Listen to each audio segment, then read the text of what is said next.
Hi, everyone. You're watching People Entertainment Weekly and TNT's official SAG Awards Red Carpet Live show. We are going to be talking to the biggest stars in film and television as they make their way down the carpet right up until the beginning of the 25th Annual Screen Actors Guild Award.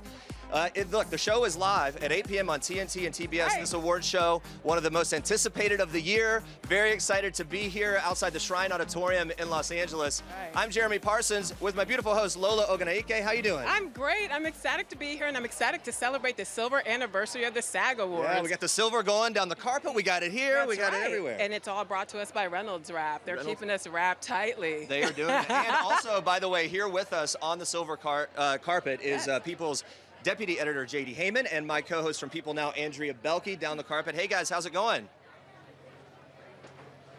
It's going really well. It's going great. We're so excited. We're standing here on the shimmering, shiny silver carpet. And I'm in this beautiful Andrea Belke here. Look at how amazing she looks. You look great yourself, JD. It takes a lot of work to make this all happen. Takes a lot of work. We're getting the stars right after the pictures, so we're going to bring some great interviews to you guys. Very excited to be here. All right, we're looking forward to that. Now, guys, here's the deal. As we lead up to this, obviously there's a lot to do. We're going to be giving away awards right here to kind of kick off the official evening. We're going to be doing a champagne toast and all kinds of things. But JD, we hear you were also a part of the big silver carpet rollout on Friday. We've got a little sneak peek at that. Let's take a look.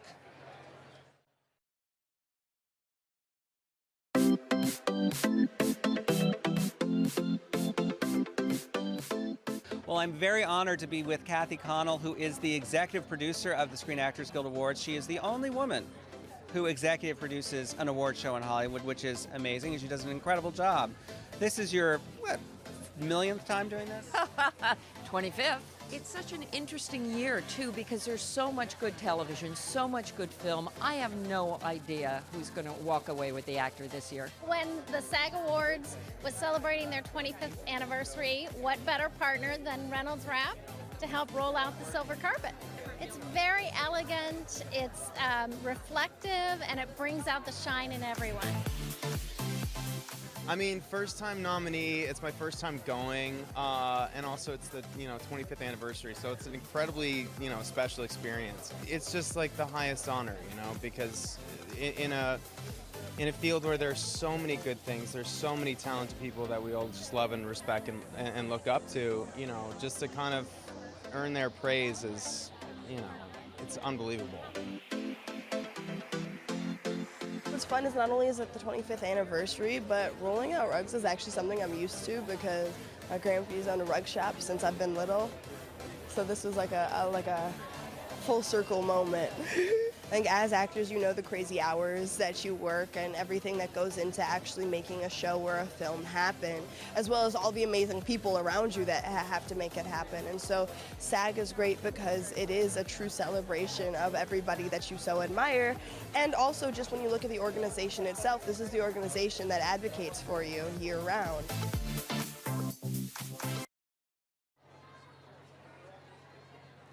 Wow. You got to roll out the carpet, JD. How did that feel? It was very stressful, I got to say, because you have to keep up with the other people kicking it. And if you don't keep up, you could fall on your face, which I almost did. What is your favorite performance this year? What are you excited to see? And who are you excited to interview tonight? I am so excited for the entire cast of Black Panther. I cannot wait. I love that movie. I love Denai Guerrera. I can't wait to see them. They're all going to look amazing. What about you? What are you excited for? I loved The Favorite, so I really hope we get Emma Stone, Rachel Weisz, or Olivia Colman because they were amazing. That movie was just so good and hilarious. If you love bunnies, there is no other movie. Or if you hate bunnies. If you hate bunnies. I mean, no spoilers about the end or anything. If you hate gout, it's a movie for you, I'd say. Yeah, I would say so. You know what? It's a good cautionary tale. If you have gout, it's pretty serious. And people do, and I don't want to make too much fun of it. What about for TV? Anyone you're really excited to see? I loved Marvelous Mrs. Maisel. I can't wait to see that. I'm very excited, actually, for a whole bunch of casts in the TV category. It's a really exciting year. We've got Handmaid's Tale, always a huge cast with a lot of buzz around it coming into things like this. Then the Comiskey Method with Michael Douglas. Lots of good TV. How about you? Yeah, also Glow. I can't wait for the Glow gals to come down. I also like Marvelous Mrs. Maisel. Yeah, and you were on that show. I was. I did have a line. So hopefully Rachel Brosnahan comes through, Alex Bornstein, because she was in the scene with me. Alex was. So. Yeah, so maybe this is the beginning of a whole new chapter for you. We're going to bring Girl Singer back. They're going to bring Girl Singer. Like that line was just so epic. We have to... I think it's a spin-off called Girl Singer. And it's set in the mid-'60s, and it's just you making your way. I mean, I hope this could so. be it. This would be the end of it for us. And you know, Andrea, she could be leaving us soon. I mean, you've done this for a while. This ain't your first rodeo. No, I've been doing this since 1971. Why is this year different?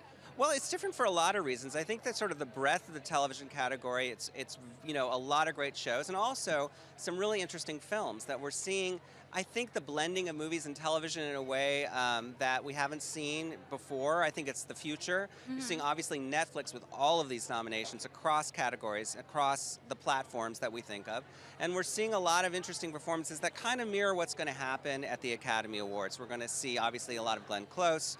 We're going to see A Star is Born, which has the most nominations for a film here, come in. And of course, everybody's wondering how that's going to be predictive or not for the Academy Awards. Yeah, because the SAG Awards does kind of, it's a pretty good prediction of who's going to take home the Oscar, correct? Yeah, it is, because, you know, actors make up a huge constituency within the Academy voters. So when you start to look at the different award shows, you know, Golden Globes can be not the same as the Oscars. It's a relatively small group of people making those decisions. But when you look at the PGAs, the DGAs, and the SAG Awards, you're really looking at the constituencies that vote for the Academy Awards. Yeah. So if you see somebody really sweep it here, you're looking at a front runner in the Oscar race. You know what you're talking about. This is why we have him. I'm just trying. trying. All right, I think we're heading back to Jeremy and Lola. What's going on over there, you guys? All right, guys. Listen, here's the deal. This is where the party is. All right, we got the champagne. We got the bubbly. We're here with Vitaly Tattinger, global spokesperson, artistic director of Champagne Tattinger, and actor John Huertas, drama ensemble nominee for This Is Us. Congratulations on that. Great to have you both here. Let's talk about this. Champagne Tattinger. This is a tradition that dates way back with the Screen Actors Guild Awards. Why is this such a fun tradition to kick it all off with Tattinger Champagne? This is a wonderful tradition because we love you. We always want to be with you when you are living something very strong and very maybe exciting, joyful, exciting, and everything. Yeah. So, and we love also to take care about you. That's why we are working with the SAG-AFTRA Foundation and try to donate as much as we can and a lot of love to help people that are in trouble in your industry, because it exists. Believe it or not. A lot of good work there for sure. John, you're here with the cast of This Is Us. Congratulations. Thank you. You get to transform week after week. You go through the decades. What's that been like for you, to see yourself age, to see yourself get younger? Well, I get to see what I need to cut off at the past, what kind of surgery I'm going to have to go and take advantage of before I get one of those waddles, as they call it. Never. Yeah, I don't know. It's very interesting. I've always wanted to be on Star Trek and play Klingon. So I wanted to wear special effects makeup, and this is my version of that. I get to play myself from age late 20s to early 70s. It's really a great way to get into character, to transform a la Christian Bale in Vice. Not quite as dramatic and amazing as Christian Bale, but you're far leaner than him. Oh, thank you. Right now. By the way, I've never heard the Klingon thing. I'm now going to start envisioning that you feel like this is your Klingon moment. That's so great. This is my Klingon moment until I get to work on the new Star Trek series.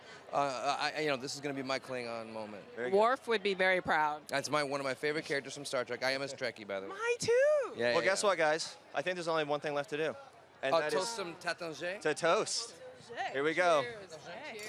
Cheers. Salud. May the only pain you know be champagne. There we go. Kicking off the officially kicking off the 25th Annual Screen Actors Guild Awards red carpet. Woo! Here we go. Ooh. Oh, I already started. Cheers. Mas clinging. You never have enough. There we go. All right, guys. As we say goodbye to our guests here, you guys go on down. I know a lot of people want to talk to you, and you've got some champagne to enjoy down the carpet there.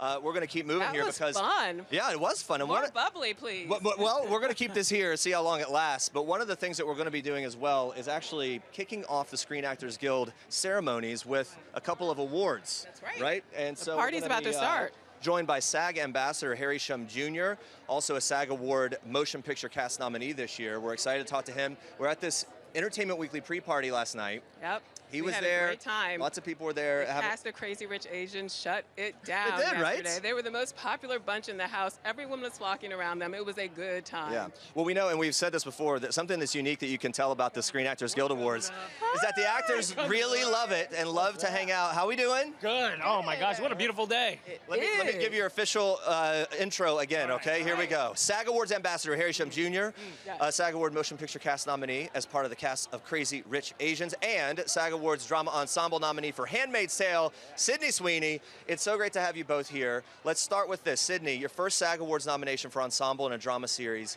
Handmaid's Tale is this show that people keep resonating with so much. It's so strong.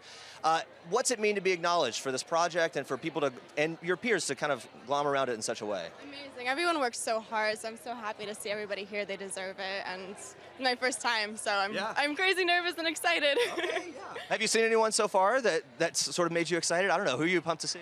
Well, I've been just hanging out backstage, so I haven't really been able to see anybody yet. We saw all the name cards and everyone on the stage, so we got to. We know where everyone's sitting. Okay. Yeah. So yeah. Yeah, it's great. You're grabbing the selfies with the name cards. Yeah, because I might not get to them during the award show, so I'm gonna get it right now. All right. And as the SAG ambassador, what's that been like for you? What have your official duties been? The official duties have been great. You know, I was able to be at the pouring of the statue, which is insane. I never knew that so much work was put into making the award, and also revealing the stage. And it's been nuts to see this whole red carpet being unveiled. It's been beautiful. I've been to that ceremony before. It's like pouring hot lava, right, into these molds. It's really a dangerous thing, and the men and women that do that are just incredible. They're precise. It's a real art form just to make the statue. It's an art form, and it looks like you're in Mars or something like that. It's like, oh, people. This is what people used to do, and they're still doing it. So it's really great. All right. Well, should we do this? Yes. Let's do it. Harry. Oh, there we go. We've got an envelope, our first envelope of the All right, so I think we're beginning with Sydney. Here announcing, both of these guys, they're here announcing the honorees for outstanding action performances by film and television stunt ensembles. Yes. So Sydney, you have the first honoree of the night for outstanding action performance by a stunt ensemble in a comedy or drama series. Take it away. Let's see who's taking home the actor. The nominees. The nominees are Glow, Marvel's Daredevil, Tom Clancy's Jack Ryan, The Walking Dead, and Westworld. All right, here we go. Here we go. The drum roll, please. The actor goes to... Oh, man. Glow! Woo! Glow takes home the first award of the night. My goodness. Again, that is for the stunt ensemble and comedy or drama series. Very excited for them. Yeah, Are you guys Glow fans? Love Glow. Yeah. It's awesome to see wrestling in that way. It's awesome. Yeah, right? Really, it's cool. Yeah. I want to see you taking some inspiration for the wardrobe. Next Halloween. I might. Yes, a sequin leotard, please. All right, here we go. Now, Harry, you have the honoree for outstanding action performance by a stunt ensemble in a motion picture. Yes, and here are the nominees. Yes. Ant-Man and the Wasp, Avengers: Infinity War, The Ballad of Buster Scruggs, Black Panther, Mission Impossible: Fallout, and the actor goes to... Drum roll, here we go. Oh, Black Panther! Yeah. All right, congratulations. Again, that's for outstanding action performance by a stunt ensemble in a motion picture. Black Panther, Glow taking it for drama and comedy. We've got Congratulations to our them. first SAG Awards of the evening. I mean, do you guys want to grab the... Here, we'll gift these to you. Oh, thank you. There you go. You can grab them. Okay, you're all good. Cheers. There we go. You guys have a great night. Enjoy. Thank you for the announcements, and have fun in there. Thank you so much, y'all. Thank you. Have a good time. Okay. Have a good night. I will. All right, well, we're barely underway here. Let's go on down to JD and Andrea and see what's going on. Yeah, check them out. Well, we're so happy to be here with the marvelous Mr. Mankiewicz, which is a new show. It's going to be amazing. He's the star of it. Very original. Very original, very original. It's about the hardships and struggles of a film expert here in Hollywoodland. Ben, so great to see you. And Turner Classic Movies primetime host, so you know what you're talking about. What makes you excited to be here? I mean, I know what I'm talking about if the movie was made in 1938. 2018, an entirely different story. Also, I'm one of Earth's worst gamblers, so take whatever I say with a tremendous grain of salt. Do you have a favorite, though? It's something that you loved this year that was new? I know you know everything that happened between, Talkies and after the Blacklist and all that. Yeah, well, that's right. So let's start with Talkies. Do you have an hour and 45 minutes? I have an hour and... Great. Let's talk about Clara Bow, shall we? Sure, okay, great. Shall we? the It Girl. Look, my favorite movie of the year, not nominated anywhere for anything, 8th Grade. Bo Burnham's film, which I just thought was so moving and so special, and I've been telling everybody I could think of to go see it. And, that happens every year. It doesn't take away from the accomplishments of that film or any of the nominated films, but I did think that was a particularly impressive work of art. I love this too, and Elsie Fisher stars in that, and it makes you just feel so bad for makes you kids in 8th. uncomfortable, Yes, right? it does, because we've all been there, that just awkward teen age. I was very cool in the 8th grade. I can't speak for the two of you, but it was just a smooth ride. Crushing it in 8th grade. I could tell. I could tell. A lot of people don't know that Ben is actual Hollywood royalty. He is related to the great Joseph Mankiewicz, the great Herman Mankiewicz. Yeah. So did you always know that you wanted to be immersed in film lore? No, my grandfather, Herman Mankiewicz, who wrote Citizen Kane, my Uncle Joe, you mentioned, has 4 Oscars in 2 years for All About Eve, Letter to Three Wives. But I grew up in D.C. My father was in politics. He ran George McGovern's campaign. He was Bobby Kennedy's press secretary. I thought he was the most famous person in the family. And I thought I'd have a life in journalism or politics. And I came out to L.A. You mentioned Hollywood royalty. I came out, I was 21 years old. I got invited to a party. I get to the party. I get introduced to the host. The host clicked their heels together, bowed, and said Hollywood royalty. And I, looked behind me because I thought Larry Spielberg was coming in or something. But that was 1988, and I thought, oh well, this is a real thing. And then from after that, you were just like, Citizen Kane, let me in the door. All About Eve. That's right. Move out of the way. That's right. I'm coming, and I'm going to sit here and read a teleprompter and talk about other people's art. It's basically the same thing. Same. Ben, thank you so much for stopping by. Really nice to see you. And we're going back to Jeremy and Lola. What's going on? Hi, guys. We are here with the legendary Margot Martindale. Yes, she is. Hello. The American BoJack Horseman, a woman with the best voice in Hollywood. How are you? Are you a man, Margot? No. No, you are all woman, and we love it. Hey, how's it feel the Americans finally getting the credit it has deserved for so long? Woohoo! That's what it feels like. Yeah, kind of on the way out, and it's getting the love, and that's got to feel nice. This is our last event. Yeah. Come on. Yeah. Yes, exactly. It must also be bittersweet because you are saying goodbye to a beloved series, and Yes. I know you have poured And your heart into it. It's been a fantastic 6 years and extremely, extremely great writing. We've been talking a little flashback here. Screen Actors Guild Awards. Do you remember the job that you got when you became a SAG member? What gave you the card? A Gillette Right Guard commercial. Oh, yeah? Nice. Do you remember the line? I don't remember. I don't even know if I had a line, and I don't think it ever made it to the air. But I got my SAG card. You got it. Other than your performance, was there one performance this year that just knocked your socks off, that took your breath away? A lot of them. I loved Glenn Close in The Wife. I loved Melissa McCarthy in Can You Ever Forgive Me? In the television, I'm just talking about the women, which I usually talk about the men. Spread the love tonight. I loved Vigo and Christian Bale. Yeah, all right. Hey, an event like tonight, the stars are packing the carpet here, so many people, and people often talk about it being a bit of a homecoming and get to reconnect. Who are you looking forward to reconnecting with here tonight? Just so many old friends, and so many people I've seen recently, and so many people I want to see. All right. Well, we're going to let you go see all of those people. Thank you so much for being here. Congratulations. Good to see you again. So good to see you. We I'll love help you. Step off there. She was fantastic. Yeah. As we continue here. Hello, sir. How are you? Hello, Anthony. How are you? Oh, Great, my great. Good to see you goodness. guys. Oh, hi. You Say- look sorry. so dapper. Oh, Now, thank you this very is a much. suit. Thank you. I know it's a beautiful suit, isn't Ooh, it? it looks like a tall glass of Merlot. All right. Thank you. Wow. I'm going to carry that around all night. I'm going to use that. Please do. Hey, talk to me about tonight. You just showed up, but the Screen Actors Guild Award, in the scope of all the awards shows that are going on this season, what stands out about this one for you?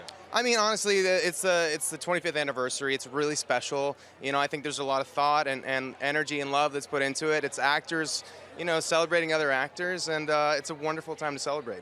Who were you looking forward to seeing this evening? Oh, I don't know. Oh, I mean, come it's on. always so shocking to just be like shoulder to shoulder with like my heroes. But Honestly, I'm really excited to see my family from Barry. You know, seeing my cast members who I just love going to work, going to work every day with. It's just so much fun to hang out with them. Barry, such a great project. Bill Hader, amazing. He's talked about wanting to take the summer off and have some more time with the family. What's his vibe when it comes to balancing, like taking on such a role like this, but balancing the private life too? I have no idea how he does it. How he has any sort of personal life, it's mind-boggling because he's an actor, he's a director, he's a writer and a producer, and he just does it all, and he does it all so well. So I think he deserves to have some time off and just to kick it. Yeah. Well, we're going to let you go inside and have some fun, but thank you so much for being Congrats here. on everything. Congratulations. Love the vest. Yes, yes. Okay, yes, that's right. All right. Hello, sir. How are you? Hi, how are you? Great to see you. Nice to see you too. Hi. Good to see you. Nice to meet you as so well. Let's talk about tonight. You're just rolling up. This is the first stop. Who are we going to see tonight that you're pumped for? Who are we going to see that I'm pumped for? I don't know. I'm pumped to see everybody here, actually. This is my first time being at an award show in L.A.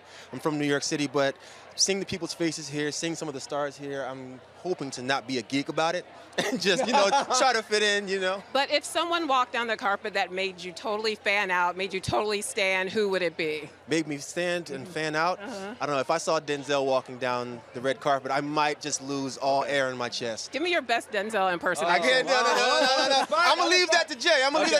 Hey, Atlanta is such an incredible show, and there's so many great things that are coming from it. It keeps making turns into like darker stuff, but it's funny as well, and so tonally it's that. But let's forget that. Let's talk about the city. Super Bowl next weekend. You guys going? Well, it's in Atlanta. It's in Atlanta. That's my only connection. I'm hoping and wishing. Well, I live in New York City, and I'm an Eagles fan. Yeah. Okay, so you wouldn't even go if you could. If I could, I wouldn't even go. You're like, no way. I am excited to be here because I'll still be here next weekend. Okay. So I'm excited to be here and see how LA feels about a potential win. So it'd be cool to be in two winning cities back to back. Yeah. Where are we excited to see the series, Atlanta? Where are we excited to see it go next? I don't know. The way that the storylines go, the way that people's relationships are in the story, I have no clue what to expect, even myself, or what anyone should expect. I think just buckle up and get ready for the ride and have some fun. Donald and Stephen Glover are both geniuses. Yeah. What is it like to just read their words on the page? When you get handed those scripts, what goes through your mind? What goes through my mind is how real these people are. Yes. Being able to see the comedy in the darkness. Yes. And when you can see that and hopefully be able to pull it out, I think that that's what I see, and that's what I really enjoy about their writing, Donald Glover said in an interview that for him, Atlanta, he's trying to make an experience, not a show. Right. That's an interesting way to put it. What does that mean to you when you hear that? To make an experience? Well, some people experience the world very differently than others. That's true. So what they're writing is a true experience for a lot of people. Including my character Tracy. What drew me to Tracy was that I knew that character, and I knew his experiences and having experiences with somebody like Tracy. And a lot of people felt warmed to Tracy because of that. You know what I mean?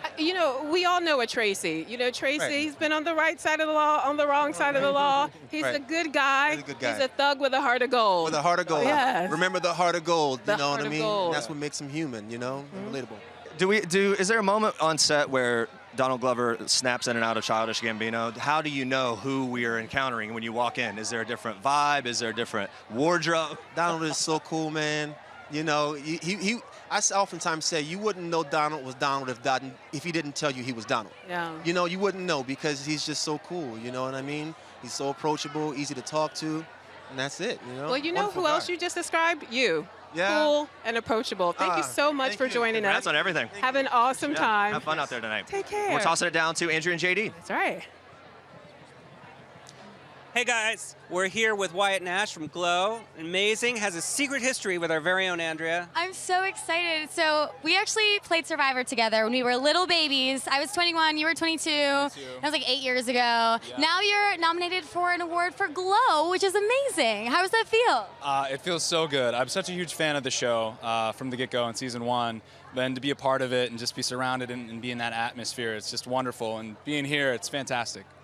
Now, is there one sort of shining performance over the year outside of Glow that you've looked at and got, that was great? I hope that gets rewarded tonight. I really loved The Bodyguard. I just thought it was fantastic, and the leads were incredible, and it was just so captivating, the entire story. Did not get a SAG nom, but a very, very good show. Yes. Yes. Highly stressful, like playing Survivor. You say play Survivor? I thought it was like we were pitted against each other on Survivor. Well, we have a history. I feel like he went to Redemption Island, I cried, and then he came back. It was the whole thing. Is there anything from the Survivor experience that now prepared you for being an actor? I'm not so sure. I mean, it left me with some great relationships, clearly. Yeah, I think I grew up a lot and enjoyed it. But, I mean, who gets to live outside for 40 days, you know? So I have that under my belt and on my resume. Well, you've got bug bites and a friendship that will last forever. And I'm so excited that you're killing it now, so congratulations. All right. Okay, back to you guys. Here we go. Miriam. Now, we had a bet yesterday that you would show up to this silver carpet only wearing Spanx. First of all, I'm wearing the Spanx. Okay, they're there. They're there. To be clear. But you said you would only be wearing Spanx. I didn't necessarily bet that. I did say I would offer $100 to anyone who would walk the red carpet just in Spanx. I think you threw in another 100. I threw in another It was like a 100. Groupon. And we Red carpet Groupon deals are flying right now. Still there, so if anyone cares to. Yeah. I already walked the red carpet. The other thing we were talking about, you just got here from New York. You were just saying you're loving the yes. breeze right now, this beautiful weather. Anyone in Times Square, I'm so sorry. We're streaming in Times Square on the screen, so you can just wave to them. It's a balmy 75 degrees. Yeah. This feels so good. We've been kind of keeping tabs on keeping with the theme of the Screen Actors Guild Awards. And the first project you were on when you got the SAG card. Gosh, that's a good question. It might have been Hedwig and the Angry Inch, the movie I did in 1999 when I was 8. Yes. Oh, I thought you were 6. 6, you're right. You know, the memory goes once you hit 30. You know, let's talk about this dress. You mentioned it yesterday. Is that Narciso Rodriguez? Rodriguez. It's very comfortable. It's very comfortable. It's really beautiful. I Fits feel you like a glove. How did you know this was the one? Because I put it on and I was like, hey, I can walk in it. So that was pretty much why. Hey, with this show, we've talked some about this. There's so many award shows and so many different experiences, but this stands out, it seems, to actors because of the community and like the family vibe of everyone. This kind of feels like you and all your friends just getting to go to. It's like grown-up prom. Yeah, it is. A little bit. Yeah. And I'm gonna slow dance with someone later. One way or another. Awkwardly to some song from the 80s. What are you looking for? Time After Time, Cyndi Lauper, Yes, of course. Of course. You look more forward to the show itself or the after party? What do you say? I mean the after party. I don't know. Because No, I mean the after party. Look, this is my first time at the SAG Awards. Usually I'm wearing sweats on the couch drinking alone. Yeah, okay. So this will be fun to drink with a large group of actors who are known for being demure. Well, tonight you are not going to be drinking alone, my dear. You get in there, you Wrapping have a us good up. time. Thank you and so thank much. you so much for being Great to see here. you. You look beautiful. We're tossing it down to JD and Andrea, who also look beautiful. They always look beautiful. We're here with the amazing Rita Hayworth. No, actually, this is Rachel Bloom, or as I call her, Rachel Bloom, the amazing musical. Call me Rachel? Oh, I call you Rachel. Back home in the Alta. Back home in the shtetl in shtetl, 1870. That is true. You called me Rachel. We called her Rachel. She has a song in her heart everywhere she goes. If you could compose a song about the SAG Awards, what would it be? I was here with you guys for a solid 5 minutes, and you didn't warn me that I would have to make up a song. If I could compose a song about the SAG Awards. 1, 2, 3. SAG Awards, they don't sag. They're lifted like people's boobs at the SAG Awards. Wait, I relate to that because you have to get them up there. It's a great song. I do want to say you look amazing. We were watching you pose. You look great. Who are you? Yeah. Tell us about this. I have the slit too. To air out my ankle. This is made by Cristina Ottaviano. She didn't ask me to pronounce her name like that. I've never met her. I just assumed that that's how she wants it said. What are you most excited about for tonight, or what nominees are you excited to run into? Well, I know so many people on Glow, and Kimmy Gatewood, who's here tonight, just directed an episode of Crazy Ex-Girlfriend, so there is a lot of cross-pollination between the two shows. So I'm excited to see them and scream as we're in gowns. All right, well, we were happy to see you. And back to you guys, Jeremy and Lola. All right, here with John Chu. All Here right, we go. From Crazy Ex-Girlfriend to Crazy Rich Asian, and John Chu, director of one of the biggest films of the year. How are you doing? I'm so excited to have our whole cast here to celebrate this amazing honor. It's so fun. It's like the biggest rap party. It kind of is, right? Harry Shum Jr. was just up here. You watched it? I was watching on the live stream on my way here. Perfect. Nice. And I saw him. I saw them open up the envelope and all that. And we are hoping for even more of him in the sequel to Crazy Rich Asians. Yeah. Well, well, you know what? We did a little teaser at the end. Yes. Spoiler alert. And hopefully we get a lot more. I told you earlier that I'm obsessed with the books. The only thing that I'm more obsessed with now is your pocket square and the lining of your jacket. Okay, open that jacket up. Here we go. All right, so This I got is sent fashion. this from ESQ Clothing on Instagram. Drum roll, please. Boom. Come on, that says Yes. Crazy Rich Asians all over it. That is and my name in it. fashion. And my name, like, right there. Yes. The little pocket. And an Esquire at that. Look at you, Fonzie. It feels great. It looks great. That's it. Awards. Yes. The real award, obviously here.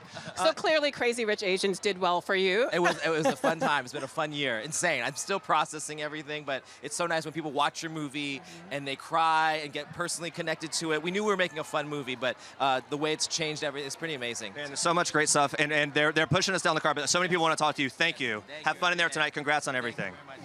And we're going to go on down to JD and Andrea. Oh, we're staying right here, it looks like. Okay, we're not going so- down anywhere. Hello, sir. How Here are he is. you? How are you? I'm so good. Are we going together? Yes, We're we are gonna going to go be I get to together. be. You I get right to be here. in the Oreo filling. Can we talk? Is that right?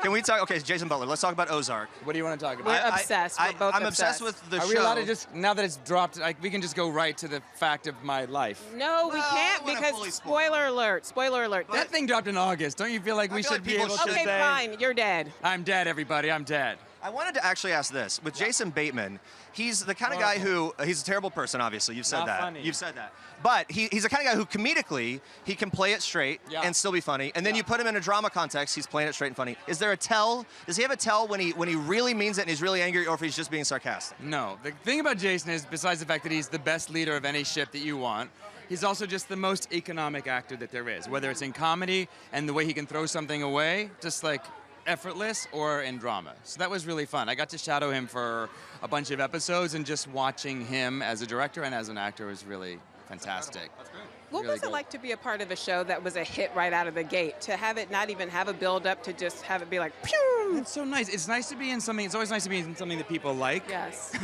And people like, even in my case, if they're hating me, it's a compliment in this case. Well, you know that's what I a mean? testament to your work. You're It so is. good, they It hated makes you. my extended family. Well, you know, not Julia happy. Garner has said that that her villainous persona, people run up to her on the street and they just think she's awful. Have you encountered any of that? Yeah, people are afraid. Yeah. And then when I'm me, they're like, I don't understand. I don't understand what's happening right now. Why is your voice not so low as that guy? But the best thing about that show is the entire. You got a co-star Yeah, right that here. comes Wait, everybody. oh my God. Get Let me everybody. move this over. How are you? Come on up, guys. We saw you last night at the party. How are you? We saw you last night at the party. You were fantastic. How are you doing? You look great. How are you? You look beautiful. Great. We were just talking about how great it is to be a part of a show that didn't have a slow build-up, that was a hit right out of the gate. What's that feel like for you? Yeah, I don't know. I think it's I just feel so fortunate to be a part of like such a great family. So it always makes it like watching the project come alive and then watching the reaction and how much people love the show. It means so much. And speaking of family, you're here with your fictional brother. Yes. Hey, you know what? We've been kind of talking about the whole actor's journey, Screen Actors Guild and the whole thing. You didn't get the part on Stranger Things, right? That was something you auditioned for. It didn't work out. They passed on you, and now it comes full circle, and you've got this great gig. It's got to feel good to see it, how it all kinds of plays out in the end. Yeah, it all worked out in the end. I'm definitely fortunate to have gotten on this show, so it's awesome. It is, and you play quite the mastermind, you little one. You know how to he's smuggle turning money, into a little, set up shell accounts. Look at you. I feel like I'm getting kind of like a finance lesson every time, right? Like, here's where I should put my money. Exactly. This is the time. You can launder it. You know things now. Anyway, good stuff. All right, I think we're wrapping up because we're out of time, and you guys need to head down the carpet, and I believe we're heading down to JD and Andrea. All right, you guys have a Thank you, great guys. evening. Thanks, Take care. Bye. We'll be watching. Hi, guys. We're here with the amazing Emily Osment, who is part of the Comiskey Method. Yeah, you look amazing. So the carpet's starting to heat up. How do you feel? I feel good. I'm still on my feet, so that's good. Nothing's hurting yet. I'm excited to be here. So Comiskey Method is all about acting and being an actor. So it's kind of like kismet that you're here as part of the show. It is, yes. This is a very cool award show for a lot of reasons. It's actors voting on actors, which is kind of incredible to be here surrounded by peers. It's amazing. Yeah, and Michael Douglas, Alan Arkin both nominated as well. I feel like, are you guys on like a group text? Are you like, hey, what time are you getting there? Like, what's going on with that? I'm not going to lie. Michael Douglas and I are not on a group text, Oh. but the rest of the cast is. But yeah, I think what we need to do is get you on a group text with Michael Douglas. I When think he that's comes what needs through to here, happen. will you tell him I'm that going I've been to. trying to reach him for Right. a while now? There's a group text with everybody else in the cast, but not him. I don't know what's going on. Usually we email. That's usually how He it might goes. not be into texting. That is In true. all No. fairness, he might not be a texter. True. I'm just saying. So do you have a particular method yourself as an actor? I mean, you know, obviously this is about acting class, acting school. Do you have an approach that you take to becoming the character that you are on the show? Oh, well, yeah, I mean, that's a very heavy question. Heavy and duty it here would for be the a red long carpet. answer, but I love the show because it's based around an acting studio, and I'm lucky enough to have experience in that. I studied acting in college, and I studied at an acting theater group while I was in college parallel to that. And Stephanie Fury Studio Theater, for any upcoming actors, she's amazing. I highly recommend her. And so I had a lot of practice sitting in the audience and observing other actors, and that's, I mean, 80% of what we do in general and with acting is reacting. You're just reacting to what's in front of you. And it's incredible company, and it's a familiar space, and it's just a magical place to work with some incredible actors who have a very long history of this industry, and just being able to sit in close quarters with these people at Video Village and be like, so tell me about Cuckoo's Nest, you know, like it's just incredible. It's awesome. We love you. We love the show. Congratulations. All right, back to you, Jeremy and Lola. Got a lot going on. Hamilton.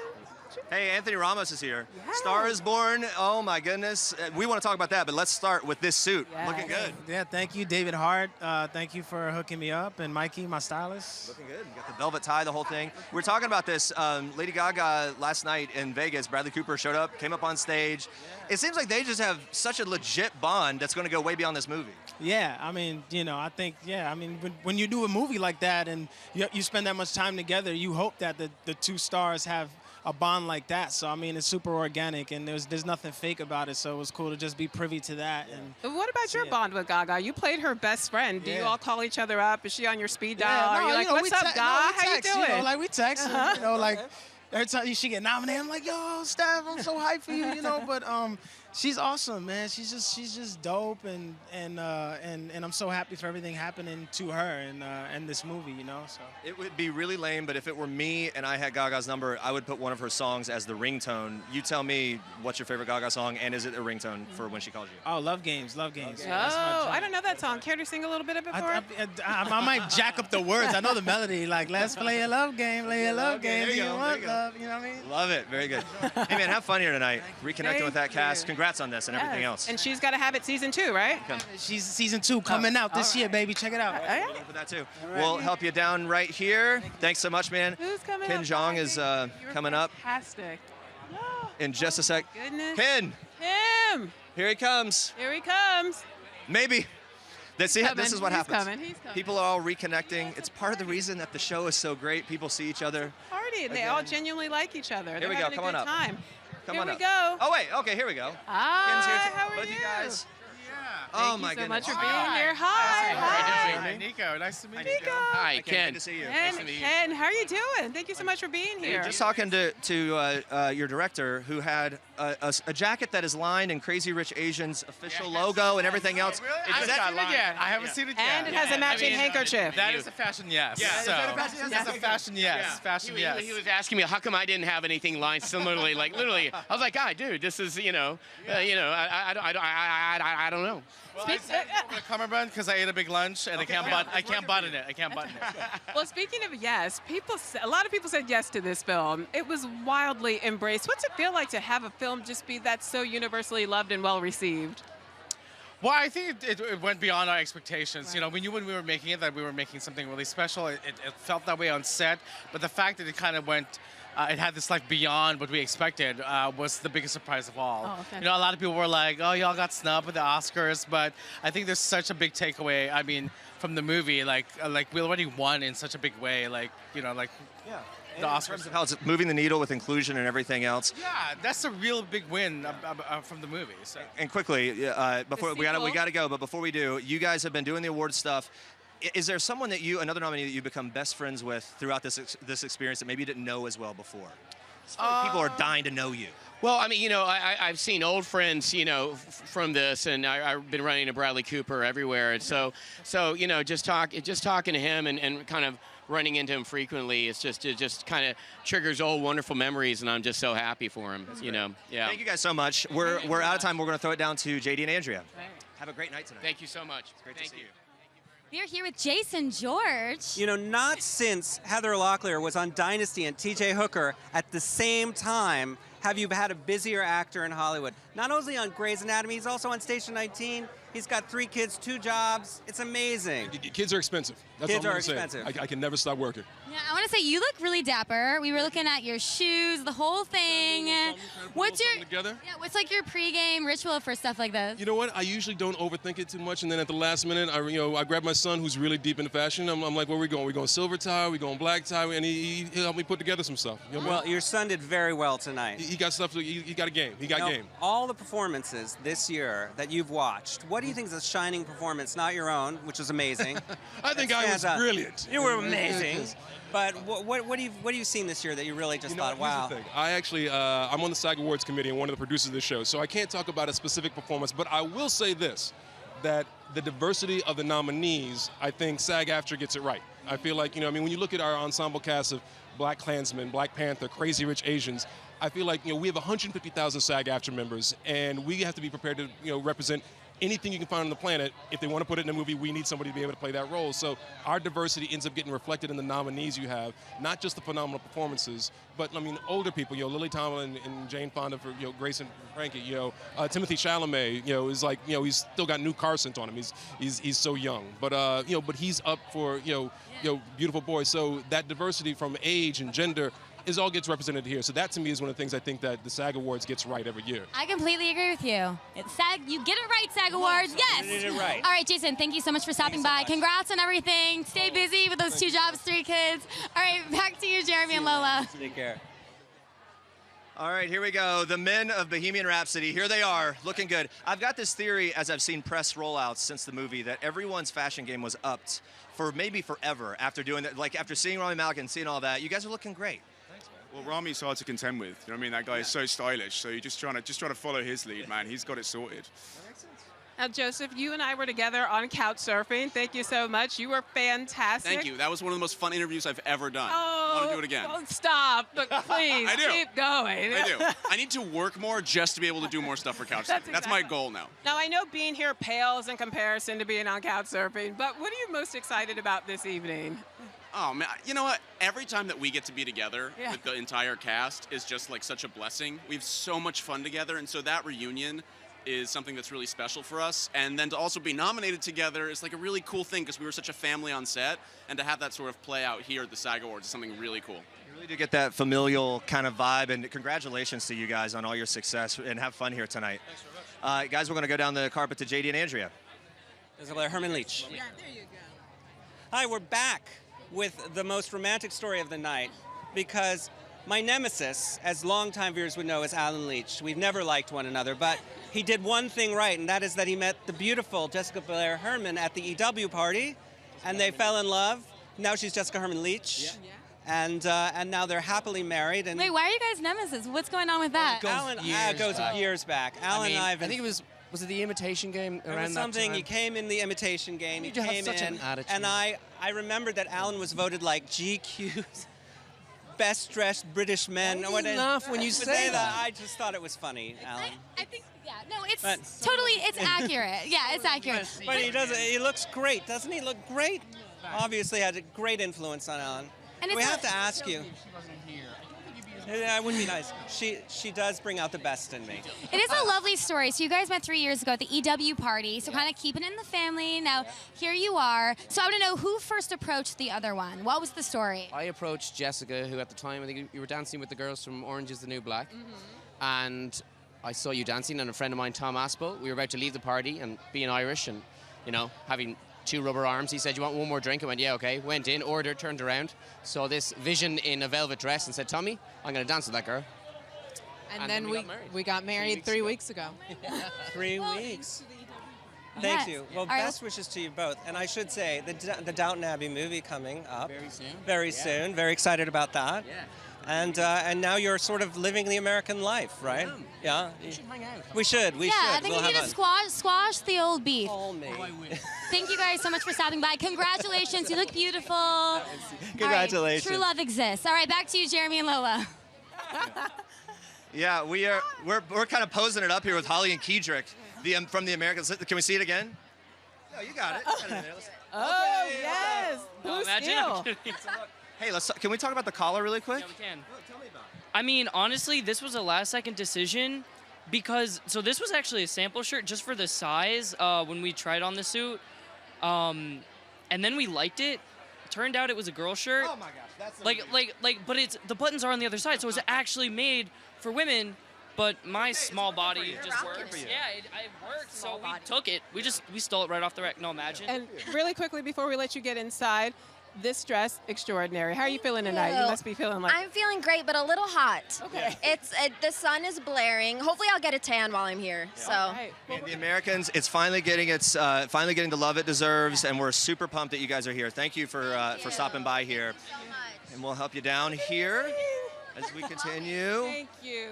Yeah, I want to help you down. Megan Mullally is coming up here. Thank you so much. Megan Mullally, who's hosting Megan Mullally. the 25th Annual Screen Actors Guild Awards. Here she is. Pulling out my pantyhose when you called. Had to get everything straightened out. You look like an award. Well, isn't that nice? I am an award. They're giving me out at the end of the night. So, so last year, Kristen Bell, before that, not really a host for the Screen Actors Guild Awards. Yeah. How's it feel to take the mantle in this new world for SAG? I mean, great. You know, the SAG Awards have always been my favorite because it's just actors and the speeches tend to be, very heartfelt and kind of poignant sometimes. So I'm pretty excited. You know, I'm just looking out at a sea of internationally famous superstars.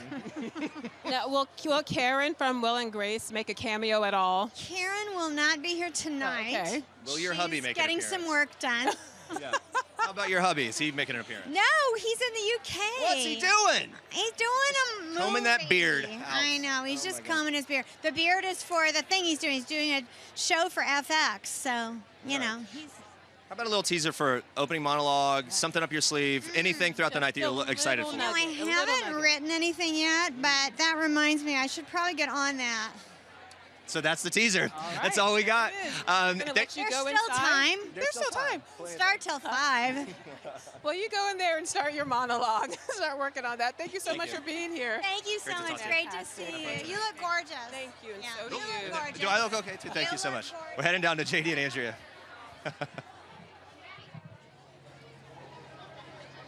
All right, we are here with Joseph Fiennes from The Handmaid's Tale. How are you doing? Very well. As I was saying, I've been in Toronto filming in Gilead, minus 20 degrees, so thrilled to be down in LA with great temperature and also to be a part of the SAG ceremony. Yeah, so season 3, you're filming, correct? So what can you tease about it? We're so excited. Well, we're sort of halfway through on the filming, so I can't divulge too much other than I think it's going to be a season full of the resistance an audience might want to see. One of the things I always wonder about this show is that you have to be so intense with each other the whole time. You're just doing terrible, horrible things to each other. Do you go out for a beer afterwards in Toronto? Do you just hang out and sort of say, I'm not that bad? Or does everyone call you Of Joe or themselves Of Joe? Well, the schedule's just as brutal as some of the characters, so we don't get a lot of time to hang out at bars. But the fact that we can be so brutal to each other, I think, displays that behind the scenes, we're a family and we love each other and get on and we're kind of fearless. But it's what the writers put down, and it's kind of wonderful. And it's a subject matter which has sort of hit the political zeitgeist, if you like. So I think we're all rising to the challenges because we love the work, we love what it's saying. And luckily, we all get on really well, so we're able to sort of execute it.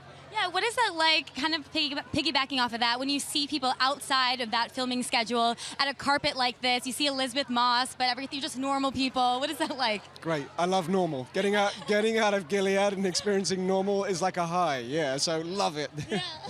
So fantastic that the book now, I mean, you've gone past the book and you're developing more storylines.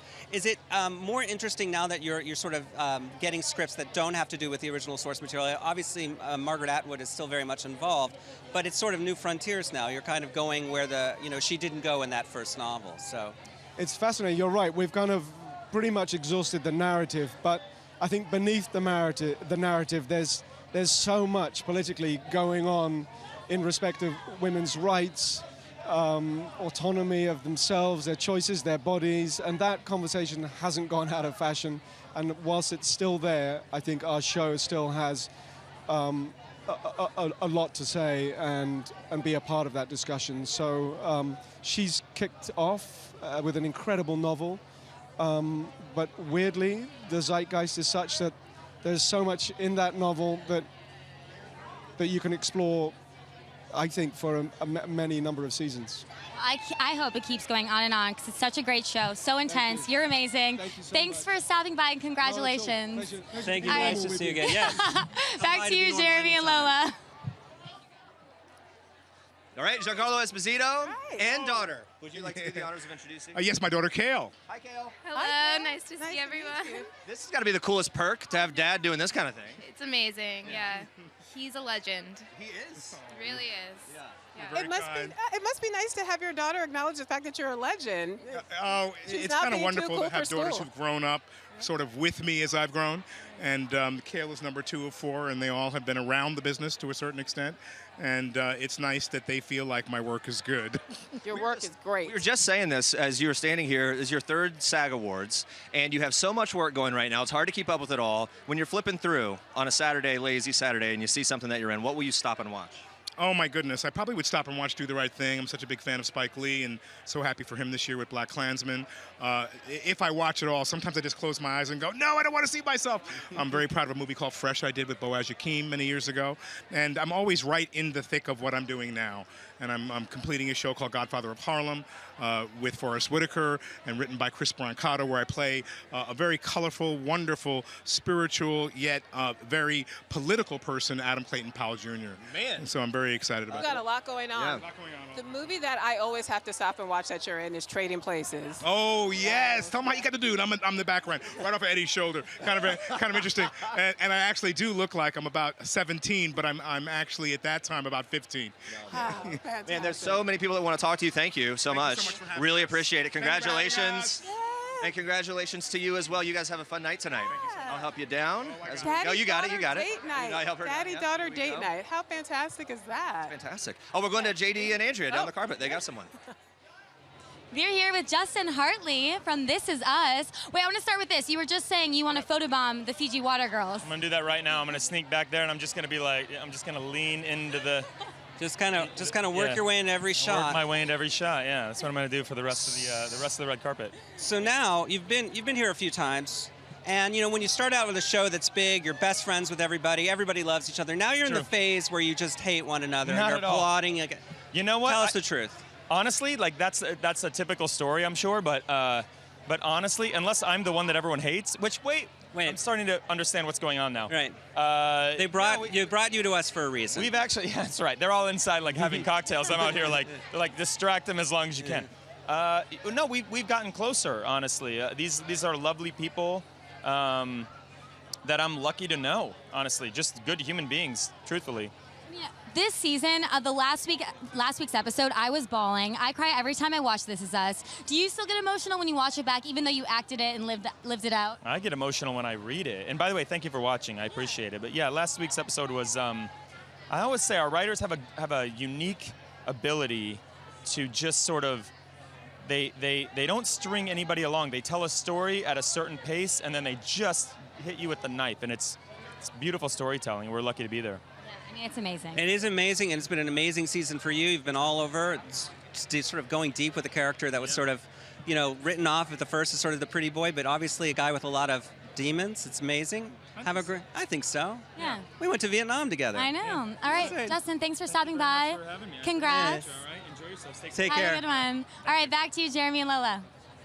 You have no idea. Yeah, how about Amanda Brugel here from Handmaid's Tale? How are you? I'm fantastic. It's good to see you. Look fantastic as well. Thank you.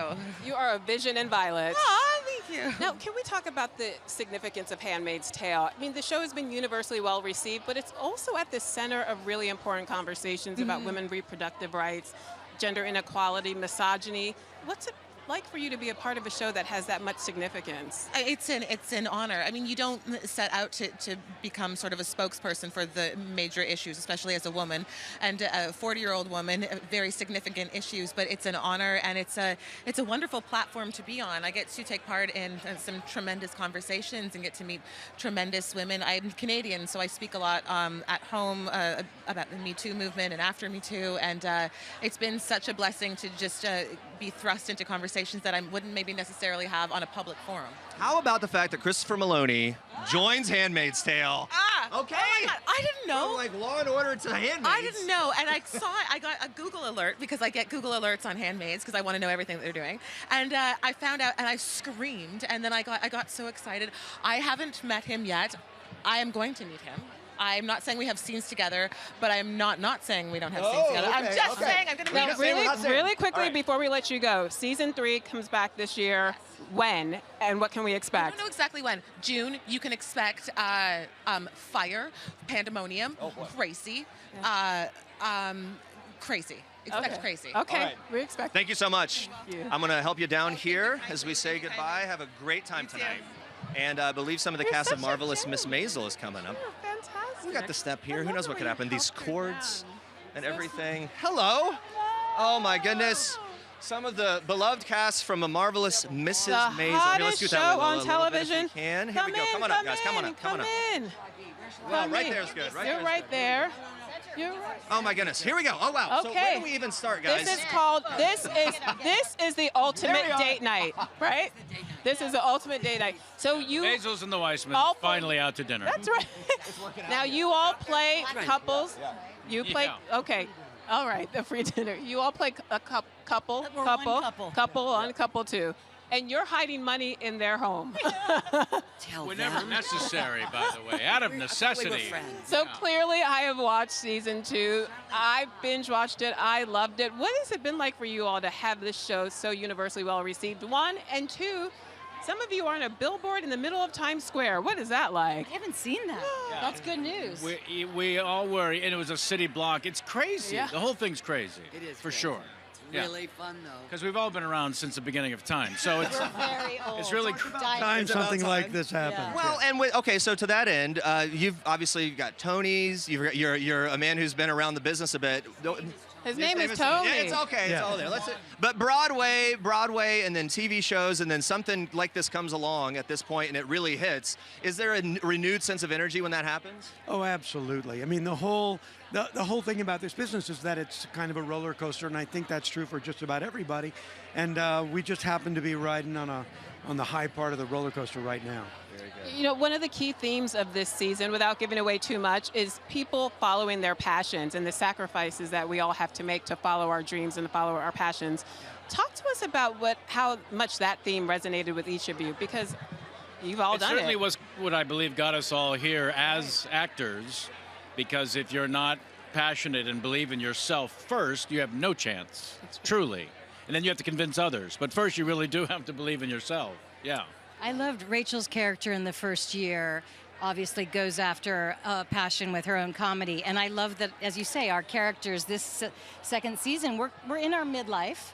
And you'd think perhaps we should go out to pasture, but instead we're kind of rediscovering our own youth, which is a good thing and pretty much. I'm going to be looking for your dance circle at the after party. I can feel it. I think you guys got it there. Thank you so much. It's a pleasure. Okay, I will. I will take you up on that. All right. Thank you, guys. It's good to see you again. Have a great night tonight. All right. Have a great. Maybe happening during the show. That's marvelous. You're watching that is the show, marvelous. of course, 8 o'clock live, 8 p.m. Eastern, TNT, Right. TBS. Right. We're going down the carpet to JD and Andrea. Right. Well, in a galaxy of stars, we've got the shiniest star of all, Mr. Eddie Griffin, comedy legend, real standout in A Star Is Born, got to preach a little bit, got to marry the main characters. Tell us a little bit about how that came out. I'm feeling great, man. It's a beautiful evening, you know what I mean? Everybody is looking great. The energy is just positive. It's a beautiful thing going on here this evening. I'm just happy to be a part of it. And you look, this is great. The shoes. Shoes, look at those. I mean, you got to keep those shoes white all night long. You know, people get close, you got to back up, you got to time it right, you know what I mean? So, yeah, I just came out tonight and, you know, hopefully we win. Star Is Born has the most nominations tonight, so you got a good shot. do you guys all talk about the stuff that's going on with the show? Do you just keep in touch with everybody through award seasons and hang out and text each other as you Well, get? me and Dave Chappelle have been friends for about 30 years, so most definitely. That's good. If you guys win, are you guys going to let loose after parties? What's that celebration going to look like? Life is to be lived, not existing. So I'm going to live it 24/7 like it's the last 7. So yes, we're going to turn up is what I'm saying. Yeah, Yes. I like that. Well, congratulations. Best of luck. Back to you, Jeremy and Lola. Thanks, man. Yeah, we're here with Michelle Yeoh, and we are talking about this amazing watch. In addition to the dress and everything else, look at that. Thank you. Is that hand-picked? Yes. Yeah. Yes, yeah, but it's my watch. I You- wear it because Nadal won. This is a Rafael Nadal watch by Richard Mille. Speaking of winning, Crazy Rich Asians won at the box office big, but it was also universally well received. Everybody was watching it on the plane when I flew in. What's it been like for you to be a part of this project and be on this magic carpet ride? It is like a miracle that has just happened to all of us, you know, but it's such a relatable story. It's about family, it's about love. So you laugh a lot, you cry a little, and you recognize so many of the characters in there. And I've had so many people come up to me and say, I recognize that. You're like my mother-in-law. Like, okay, I hope it's a good one. There is such a relatability to it, and everyone can find a little touch point throughout it, right? There's something, and then it's funny, and it has higher level themes and everything else.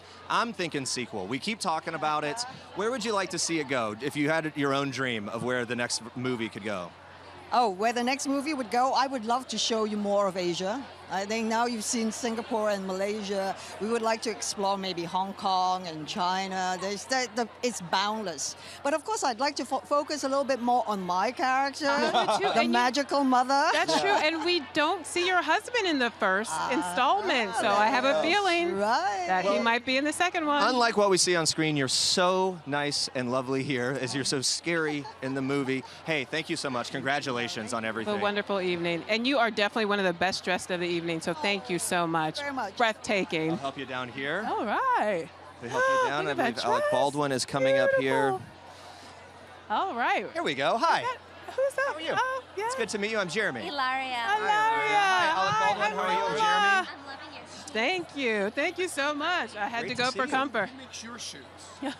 You talking me or You know talking- you. I have no idea. Honestly, I got him at DSW. There you go. But the suit's Alexander Nash. I don't know if that helps. Anyway. Thank you very much. You do too. Should we start with you're presenting tonight?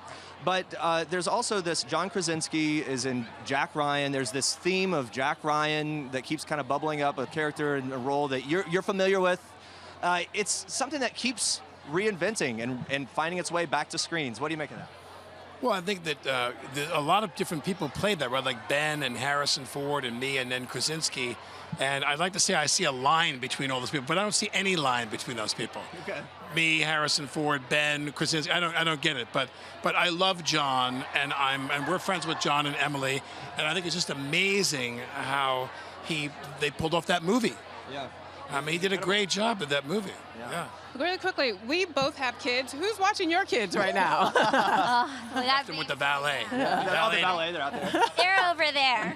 Well, before this, they were all like hiding under my dress, so maybe I have them under here. You never know. We may bring them next year. Yeah. We may bring the kids to you the should show. do it. I'm not being stalkerish, but I did see you with your kids at camp in New York just a couple weekends ago. People were going crazy that you were there. You seemed to find time to. It was called the camp. It's on 16th and 5th. Yes. 16th and The place 5th. where- Do you have kids? I do. Yes. I was there. We were all buzzing about it. in New York? Yes. Yeah, we both are, and we both have kids, and both of our kids go to camp. We're there. I guess I just. Let's hang out, I guess I Alec. just love. I love Alec the dad. Playdates. Is my point. I love that about him. Well, thank you for saying that. It's really our lives. It's been a bit of adjustment, but we've been married for a while, and we have had 4 kids in 4.5 years. And we've had to adjust to where it's all about our kids, like everything we do, both of us. She's working, I'm working, and people say, oh, come to Australia. And we're like, no. Not happening. Great to talk to you guys. They're wrapping us up, and I know everyone in the world wants to speak to you. Great to talk to you. See you at camp. Have a great. Thank you. Thanks very much. Have fun tonight. Thank you so much. I'll help you down here. And Glenn Close is making her way up. Close. Here we go. I Let's think I see Glenn Alex saying Close. hello to Glenn. 2 legends. 2 legends. Wow. Glenn Close. This has been fantastic. So these guys are Alex going to be presenting tonight. Glenn Close, obviously nominated for The Wife. So amazing. Hello, Glenn Close. How are you? Hi. Well, thank you. Thank you so much for being here. You are so radiant. It's so good to see you. Tell me about this. This movie comes along. It starts getting this kind of recognition. You know what it's like in the business when something gets acknowledgement. What does that mean to you to have this kind of acknowledgement for The Wife? Well, it means people are going to see it. And like the character in the movie is told, don't write because nobody will read it. In the movie business, you just want an audience. You want people to see your work. You want people to see stories that you think are worth your time. Sure. And it's collaboration, and it's been great. So it's what it's all about. I have to thank Sony Classics. They have handled this movie brilliantly. Yeah. And it's still around, and they're opening it up in theaters again. And it's incredible. It's like the little movie that could. Glenn, you gave an acceptance speech a few weeks ago, and it really resonated with a number of people in the audience, but especially the women. And you spoke about the importance of women putting themselves first, following their hearts and their passions, and not sacrificing everything for their friends or their families. Should you walk home with a SAG Award this evening? Is that something you'll touch upon again in your speech?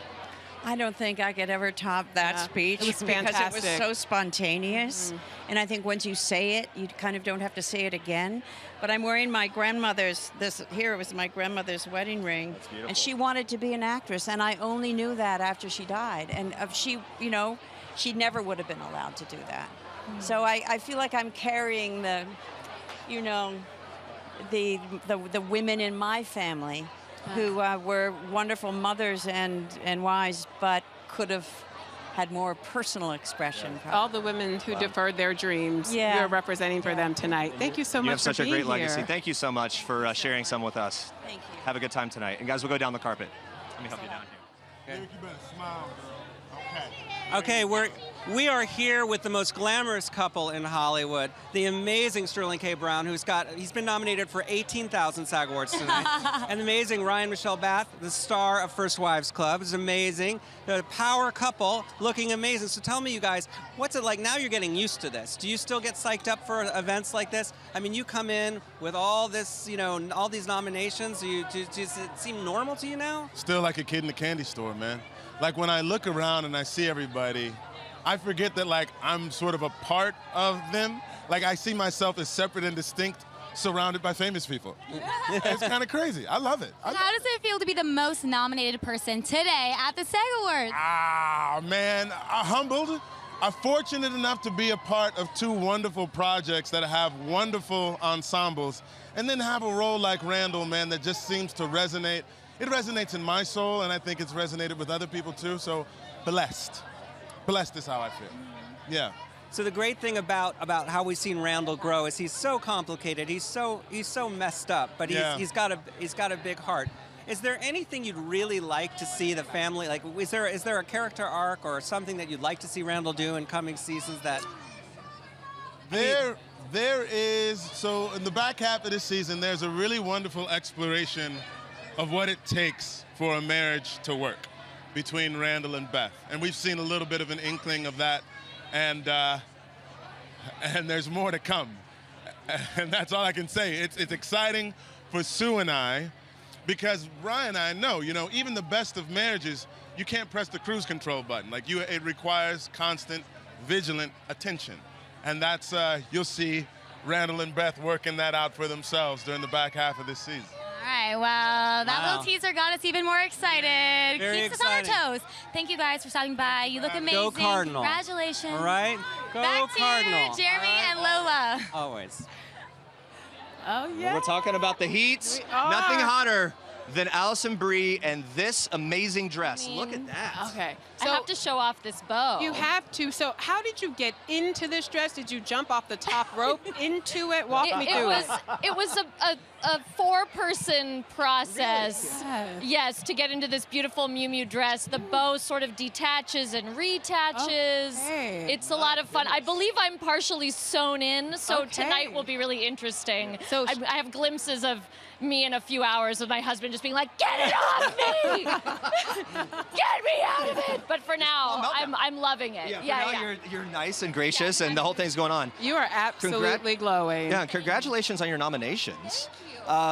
Separate from that, I hear you guys have an ongoing like home renovation project that will never end. Wow. What's happening?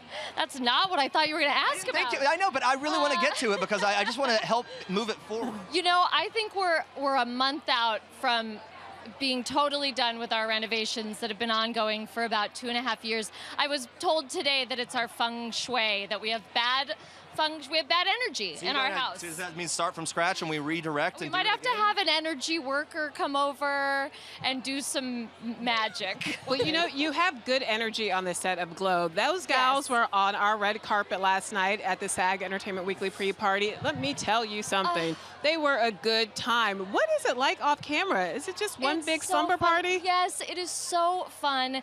And I think that's why coming to the SAG Awards is so special, to be nominated as an ensemble and have our whole group here. The show would be nothing without this incredible cast, and every woman on the show brings something totally unique and special, and we get to represent so many different types of women, and we have a blast. It's constant laughing and joking, and then preparing for something like this. It's, what are you wearing? What dress are you wearing? Should I wear this one or this one? It is like a constant slumber party. Oh, fantastic. Maybe they can all come over, help with the feng shui in the house. It makes sense. Let them to come over and do some healing. It's so good to see you. One of your co-stars is just down the carpet with Andrea and JD. Thank you. We're here with the amazing Betty Gilpin from Glow. Yeah, we're going to keep it in the Glow family We're going to keep it all wrestling up. How Betty, are you look feeling? amazing. Thank you so much. I'm feeling good. Yeah? I'm feeling a little nervous, but also fine. Wait, why do you get nervous? Oh, it's just a tiny bit of pressure. I think people at home don't realize the 100 screaming people when you take your picture. That's why I always look like a sleepy, mad chameleon when I'm getting my picture taken. Like, stop yelling at me. Do you have it perfected now when you have to turn and look at the photographers? I always find that incredibly awkward. I'm just wondering how you do it. Well, I try to play a character because since I was little, every picture of me is my hands over my face. So when I'm doing the red carpet, I try to pretend that I am like an evil, very rich heiress whose life is going to come crashing down tomorrow. So tonight, Live for she's tonight. living for tonight. Well, I've noticed that the Glow ladies have so much fun on the carpet. How does it feel to be nominated with them and see them all? You know, you wrap filming, you come see them at these award shows. Yeah, it feels like kind of a collective fun army. Like if Sesame Street and Barbie and like, you know, a mental institution got together and got on a red carpet in a really fun way. Well, it looks like you like each other, even if you are a We love each mental other so patient much. Sesame Street Army. Yeah, exactly. Seven Nation Army. Yes. Thank you so much for stopping Thank by. you. Good luck with Thank you, everything. We're and going to good throw luck it back to to you. Lola and Jeremy. I want to turn out this way a little. We Here are go. here with the legendary Alda, and you are receiving a Lifetime Achievement Award this evening. How are you feeling right now? You know, I'm actually feeling very excited about this. I was nominated for an Oscar 10 or 12 years ago, and I brought all my grandchildren with me. That The whole night. crew here, Yeah. looking great. Not, Beautiful not all of family. them. Some of them are missing, but even that night, I wasn't as excited as I am today.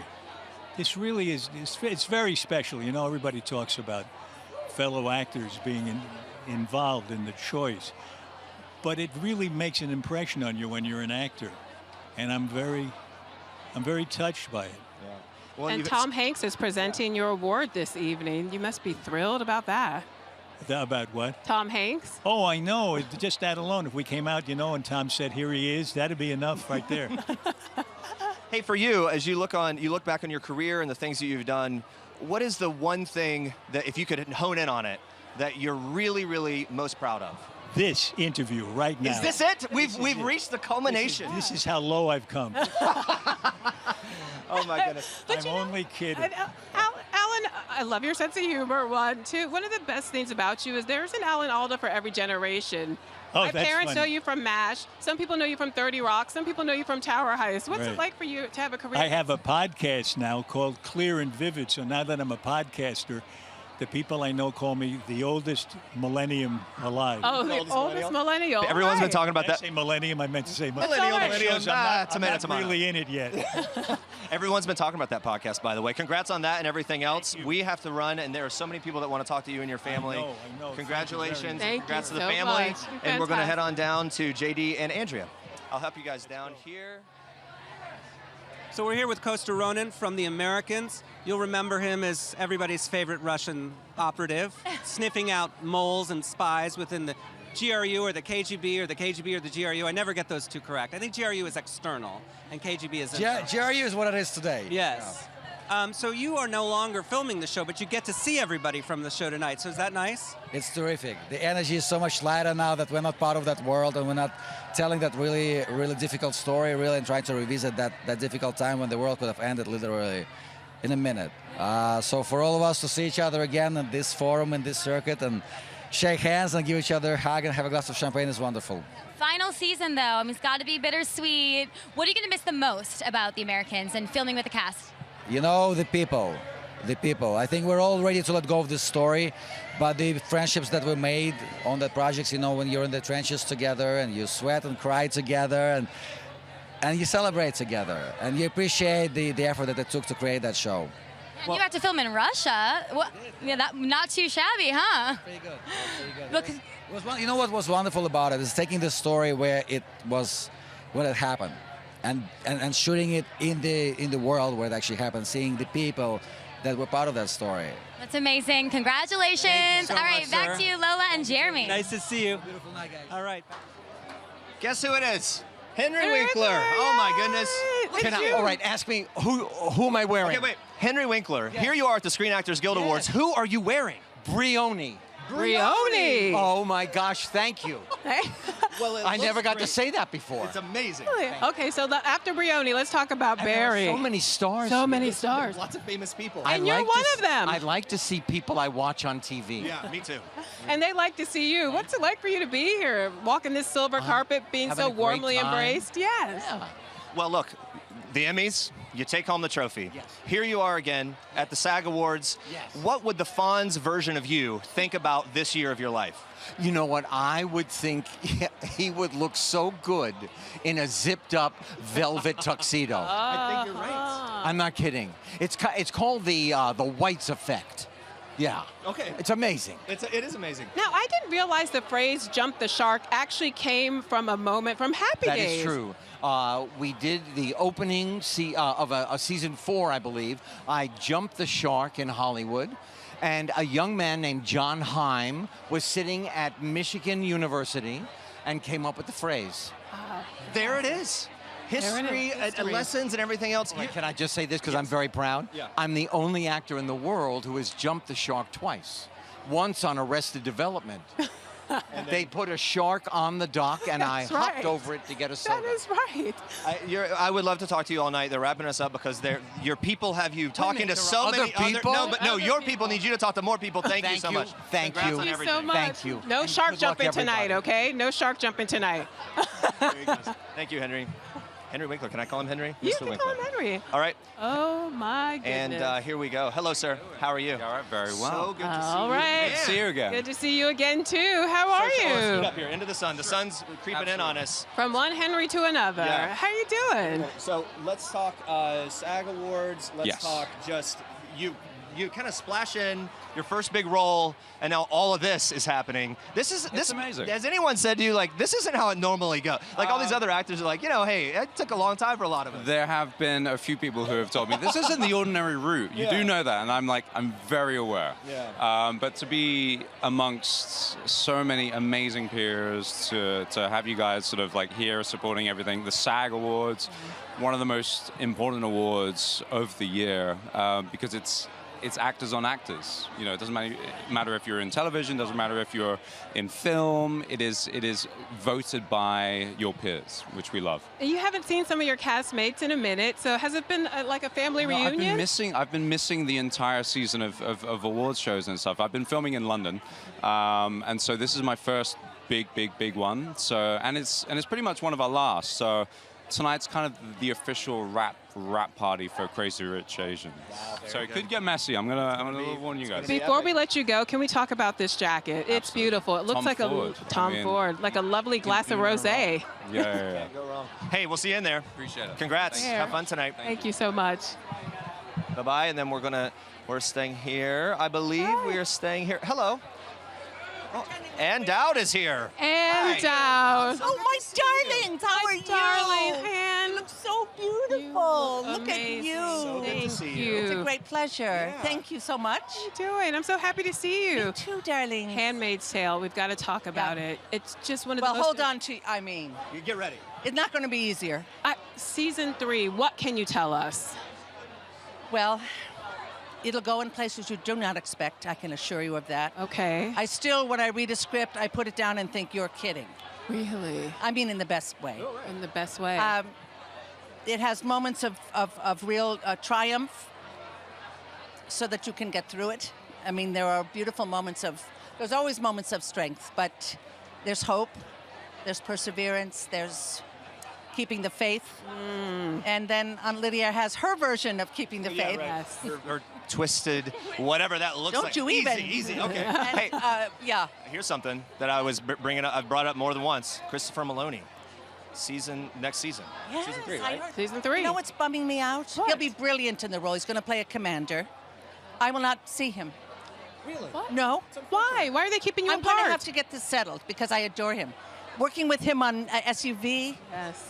SVU. SUV you drive, SVU you right. watch. It's close, and I understand. And he's so good, and he's such a good guy. Yeah. So I'm happy. I'm happy for us, happy for him. Well, we're happy for you. Thank you so much for stopping by. Pleasure. So good to see Such you. a pleasure. Thank Do you you. need water? We do. a Can you little bring us bit. some? It is hot, right? Okay. Yeah. It's hot. Okay, we're going down the carpet to JD and Andrew. I think they've got some water. I've got here. Well. Okay, we're here with the amazing Rumor Willis. She look has beautiful. something she needs to clear up for America because there's a misconception out there. Rumor, tell us the truth. Are you, in fact, the lion in The Masked Singer? I am not. She is not the lion. Is it crazy that so many people are now obsessed with wondering if it's you? Why do they think it's you? All of a sudden, when it started airing, I started getting all of these things in my Twitter feed, and I was like, oh, okay, well, maybe I have to watch this and see what's happening. It's pretty cool. Well, you are an incredible singer, and one of the things that here in LA people have seen you in is the musical version of Love Actually. Tell me a little bit about how that came about, and are you going to do more with that? Or are you going to... Absolutely, I hope to.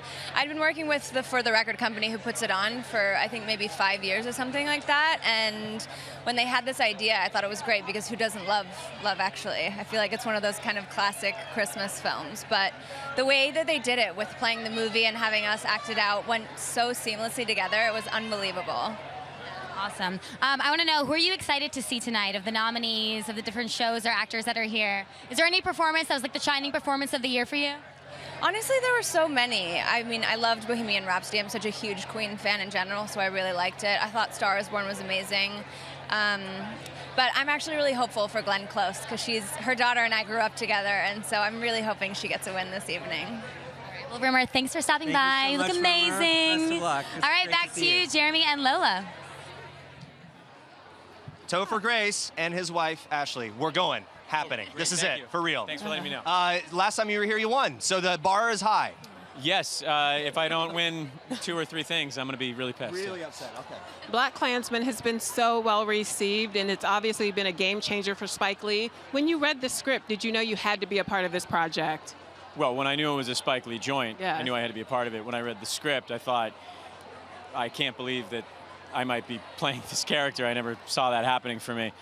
And I kind of had to go read for Spike and talk people into it. It's not something people are used to seeing me do. Spike Lee said that this was, the nominations and things that are coming out, it was sort of like the perfect storm, the stars aligned, it was the right moment, the right time. What do you make of that? What do you think that could look like? Well, yeah, I agree. My wife and I had just had a baby at that time, and it's a very confusing time to bring a new person into the world, and you know, what can you say? And then sometimes you find a movie like this, which, you know, it's really Spike saying something, but you can help him say something on a national level like this. And so it was cathartic for me. Cathartic. Oh, thank you so much for being here. You all were fantastic. Quick question before you go. What did you think seeing him on screen playing this character? I mean, right? Like, that's got to be the kind of thing. He comes home, it's like, hey, turn it off. It's weird to be so proud because he's doing such a great job, but then so disgusted at the same time. He's a pretty reprehensible character. Interesting. Yeah. All right, good. Glad that it worked out, and that he could turn it off. Disgusted by my Yeah, you're here now. Things are good. Thank you guys so much. We're going down the carpet to JD and Andrea. Thanks, guys. We should talk about that. We're right here with the amazing Sophia Bush, who is walking the red carpet looking like an old-time 40s movie star, elegant as always. So who are you most looking forward to seeing tonight? What were the performances over the year that you just love the most? Oh my gosh, it's been such an amazing year for film, and I'm particularly excited to see Olivia Colman, and really all the women of The Favorite are at the top of my list. I thought Sam Rockwell was a smash in Vice, and the movie was amazing. The list goes on, but I've just been having so much fun seeing films this holiday season. It's been great. I love that you love The Favorite, because that's my favorite movie of the year. So good. Yeah. We were just talking before about how you work on your poses, you never think you get it right, which is hard to believe because I feel like every picture I see of you, you look stunning. Oh my gosh, that's so nice. Well, you were asking what it's like to do a carpet this long, and I just said you never get used to it. I always feel a bit like a deer in the headlights. I'm going, where, what, I don't know. Which way? You know, it's strange. I think there are some people who are very good at it. I feel very awkward about it. I think you pull it off. And people are shouting your name all around. And people are saying, hey, say hi to me. You're such a versatile actress. I know you've done like a lot of serious stuff, and you've also done the world's best music video. And we'll talk about that at some other time. But what would you love to do as an actor that you haven't had a chance to do? Would you like to do some broad comedy? Oh gosh, yeah, I've had such a good time on the comedies that I've worked on, and would love to do more of that in the future. I think as a very sort of politically minded person who loves journalism and current events, I tend to gravitate toward dramatic scripts. Stuff, yeah. But God, I really like going to work and laughing. Yeah. And we love when you do those movies that make us laugh and everything. Sophia, nice to see you. You look beautiful. All right, back to you, Jeremy and Lola. Sam Elliott and his beautiful wife here. Great to see you both. Thanks for stopping by. Talk to me about this moment for you in your career, this huge movie that in many ways may reintroduce you to a whole audience of perhaps Gaga followers that weren't maybe aware of some of your other work before. How has that all been for you? I don't know. I'm not sure about who's going to introduce who to who, but I'm just honored to be part of it. Yeah. And it's a thrill to be here, you know, the SAG Awards. First time for me. Nothing like being nominated by your peers, you know, and nothing like representing this film. You know, It's just been a wonderful journey. I think one of the funniest things I've ever seen on television is watching you recite Lady Gaga lyrics. Yeah. Care to deliver a Gaga lyric tonight for us? No, I don't care to. No. Yeah. So a first time through here, when it comes to a show like this, compared to all the other award shows that you guys have been kind of coming and going to, what sets this one apart for you? Well, again, I think it's, you know, the fact that I'm here nominated for an award by my peers, that's what sets it apart from the rest of them. You know, it's all great. All these award shows are all great, but they are what they are. Yeah. You know, there's a little more meaningful when it comes from your peers, I think. Well, man, well, thank you both for being here. You both are shining so bright. We're going to let you get on inside and enjoy the evening. Thanks so much. Congratulations. Thank you. Congratulations. I'll help you down here. Down the stairs. There we go. Thank you. Thank you, sir. Good evening. Congratulations. Take care. Okay. Amy Adams is here. We're going to Amy Adams. welcome her up. Hello. Hi. Hey, Amy Adams. Good to see you. You too. Well, can we scoot up a little more into the sun here? We're losing our light. So good to see you. So let's talk about the SAG Awards. These roles that you're nominated for. I mean, it's kind of like when it rains, it pours, right? Like all these, an abundance of blessing. I feel very blessed. That's a great word for it. I had a great opportunity to work on these projects with creative collaborators and wonderful cast, and it's just a blessing to get to be here tonight. You know, sharp objects, that's some tough material to tackle. What did you do off camera to keep things a little light, or did you stay in a heavier place as you were filming? Tell me you had some fun. I did. I had a lot of fun. Okay. I'm laughing because Patricia Clarkson always jokes that we drank fake alcohol on set and real alcohol off set. Okay. Yes. She has a good answer for that. But, you know, being a mom, it really brings you right back down to earth and, like, helps you keep a really clear separation because I couldn't bring Camille into the house. So I ran a lot and just spent a lot of time alone, processing and getting back to my being grounded. Yeah. Patricia Clarkson, to me, I've encountered her a few different times, just seems like the kind of person that radiates so much joy in doing the work. And this role seems just perfect for her. It's so perfect for her. She's from like another era, you know? She's like an old-time movie star, you know?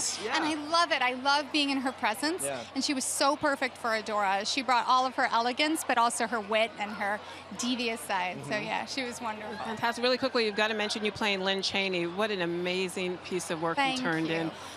Again, being on that set, what was that like for you, working alongside Christian Bale? I and love working seeing with him put on all that weight. And singing to get into your character, right? Isn't that what you had to do? Well, I mean, it's one of the things I do to keep light. I sing on most sets, but it was really fun to sing as Lynn Chaney. Is there a go-to song?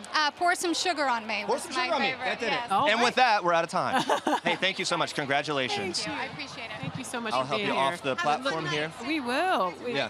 Thank I know, we will right you. now. Thank you. Okay, Mahershala Ali. Mahershala Reading Amy on the way. Ali. Hello, Mahershala. Mahershala, the hardest working man in Hollywood. How are you doing? I'm well. How are you doing? Let's move up a little bit Okay, more bring you here, into the just light. into the light. That suit looks amazing. Thank My you. goodness. You dress yourself? Do you have anybody giving you some? I have an extraordinary stylist named Von Alonso, and she takes great care of me.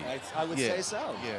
You've got one of those smiles that's just incandescent. Do you walk into an audition? Incandescent, wow.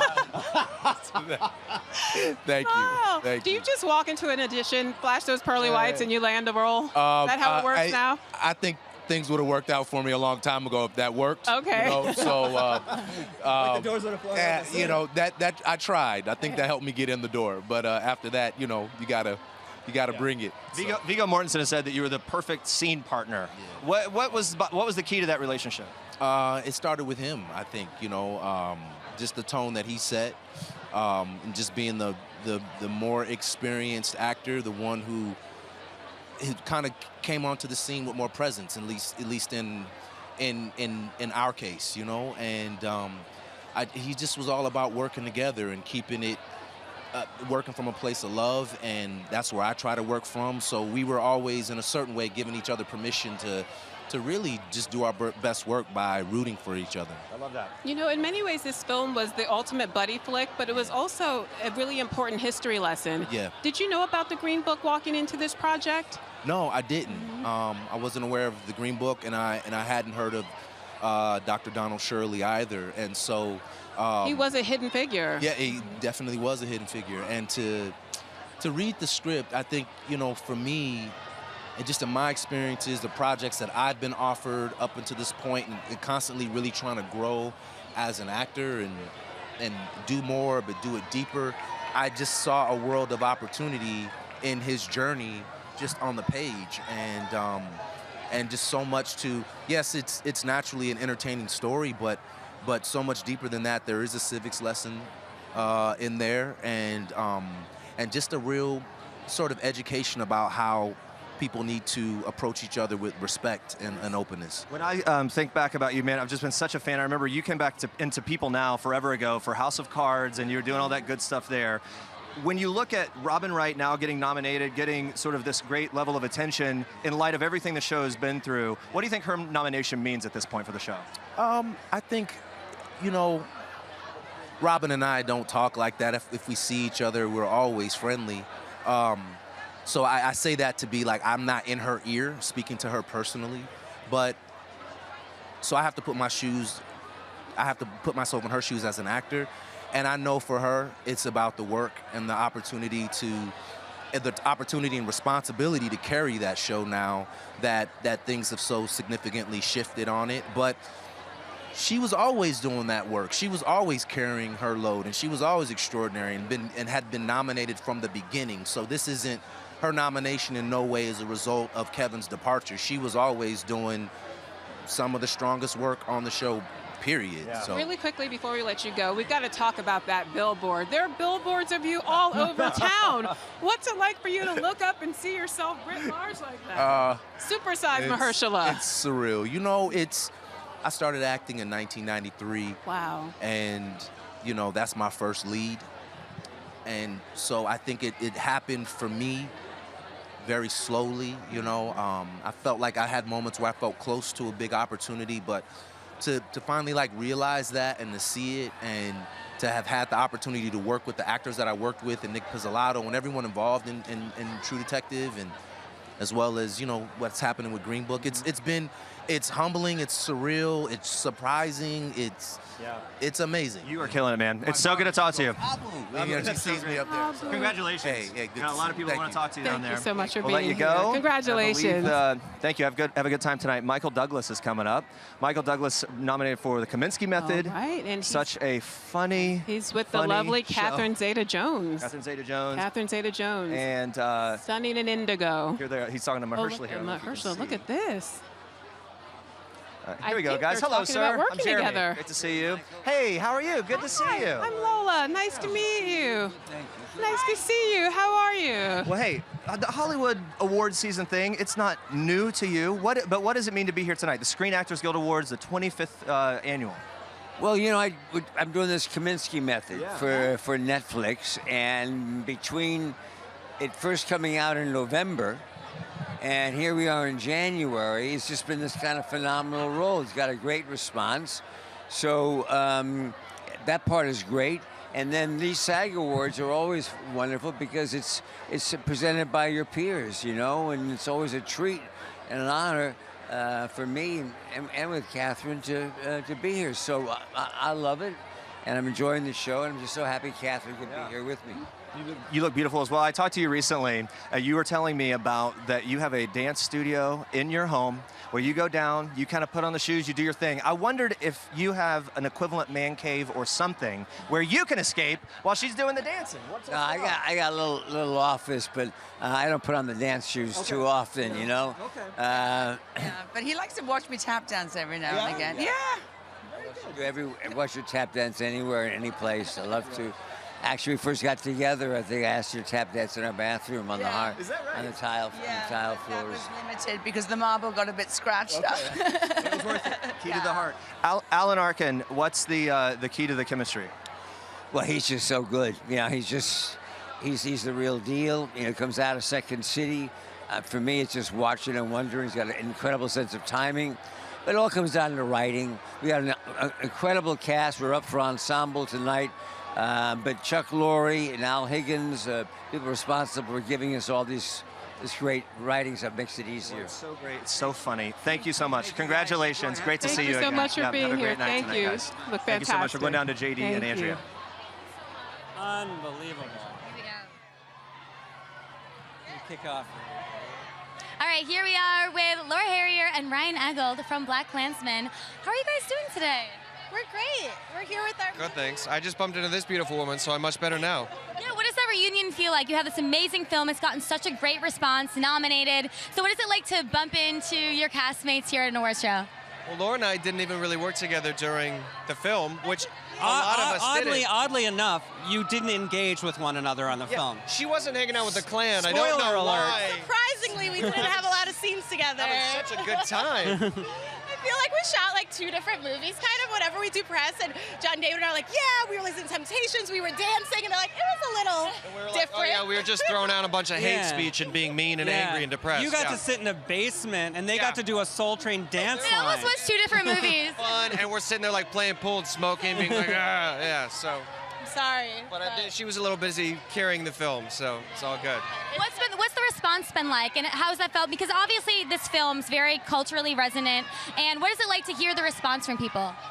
It's incredible. I mean, I think that, you know, our film really touches on a lot of subjects that are important in our country right now, and I think Spike is so brilliant at, you know, talking about these really poignant subjects, but bringing it to a wide audience. So it's just been really cool to see how people respond and how everyone sort of has a different reaction to the film, and it's just something we're really proud of, and it's so cool that it's sort of had this whole other life that none of us really knew was going to happen. So I have one last question for you. I can't ask you because I know you didn't take any of your wardrobe home, but you had the coolest wardrobe. You had those glasses, you had the... No. So did you take anything off the set? Oh my God, I didn't, honestly. Like, our wardrobe stylist, Marcy Rogers, is just incredible, but I don't know, I got scared. I didn't want Spike to yell at me. Honestly, I was like, if I steal this and I get in trouble, it is not worth Well, it. Spike Lee is listening. Yeah. No, he wouldn't care.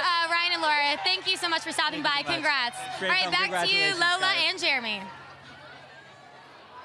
Hi, we are here with Gemma Chan. Gemma, you look exquisite. Oh, thank you vision. so much. How are you feeling this evening? You're here with one of the biggest movies of the year. Gosh, I Crazy think, Rich Asians. You know what? The best thing about it is we get to celebrate, well, with my castmates, and we all get together, and it's just, yeah, it just keeps going on. I feel so lucky. I guess when you look back over the course of the past year or so, what has been the brightest sort of shining moment for you and for your cast? Gosh, well, I mean, the whole thing's been amazing. It's been beyond what any of us could have imagined. But I think it's people's personal reactions and people just coming up to you on the street, in the airport, and they're just so happy that the film has been made. And I think, you know, people feel seen for the first time, and that's been brilliant. Now, your character Astrid is arguably one of the most fashionable women in the world. Does that put any pressure on you to bring it on the silver carpet? It's working, whatever it is. I mean, it takes a village, believe me, but I'm very, very lucky. So your castmates have been saying this is sort of like a big final cast rap party, right? That this is sort of like the big last hurrah. It is. Who is most likely in the cast to party the hardest and the longest into the night tonight at the SAG-AFTRA party? Be real, it's just us. There are a couple of us who are, maybe myself. Oh, really? Oh, yeah. Chris Pang. Henry Golding puts in a good stint as well. Does he? Yeah. Okay, very good. Well, we're going to be looking for you guys. We're going to be in there, so we'll be watching. Thank you. Congratulations. Have fun in there Have tonight. a wonderful evening. Beautiful. All right, let me help you down here. Yes. We're staying We've here. got John more David people Washington is going to be coming up. Oh, goodness. Whoa, look at that dress. John David Washington John from... David Washington, come on up. Hello, sir. Oh, hey. Hi. Good. Hello, how are you? How are you doing? Nice to meet you. Good to see you. Jeremy. Thank you so much for being here. Thanks for having us. Where do we start with this? This guy, he's the man right here. I mean, when you look at just the sort of the full evolution of this movie and how it's been received and what people are saying about it, what sticks out to you, and are you happy with the way everyone's embraced it?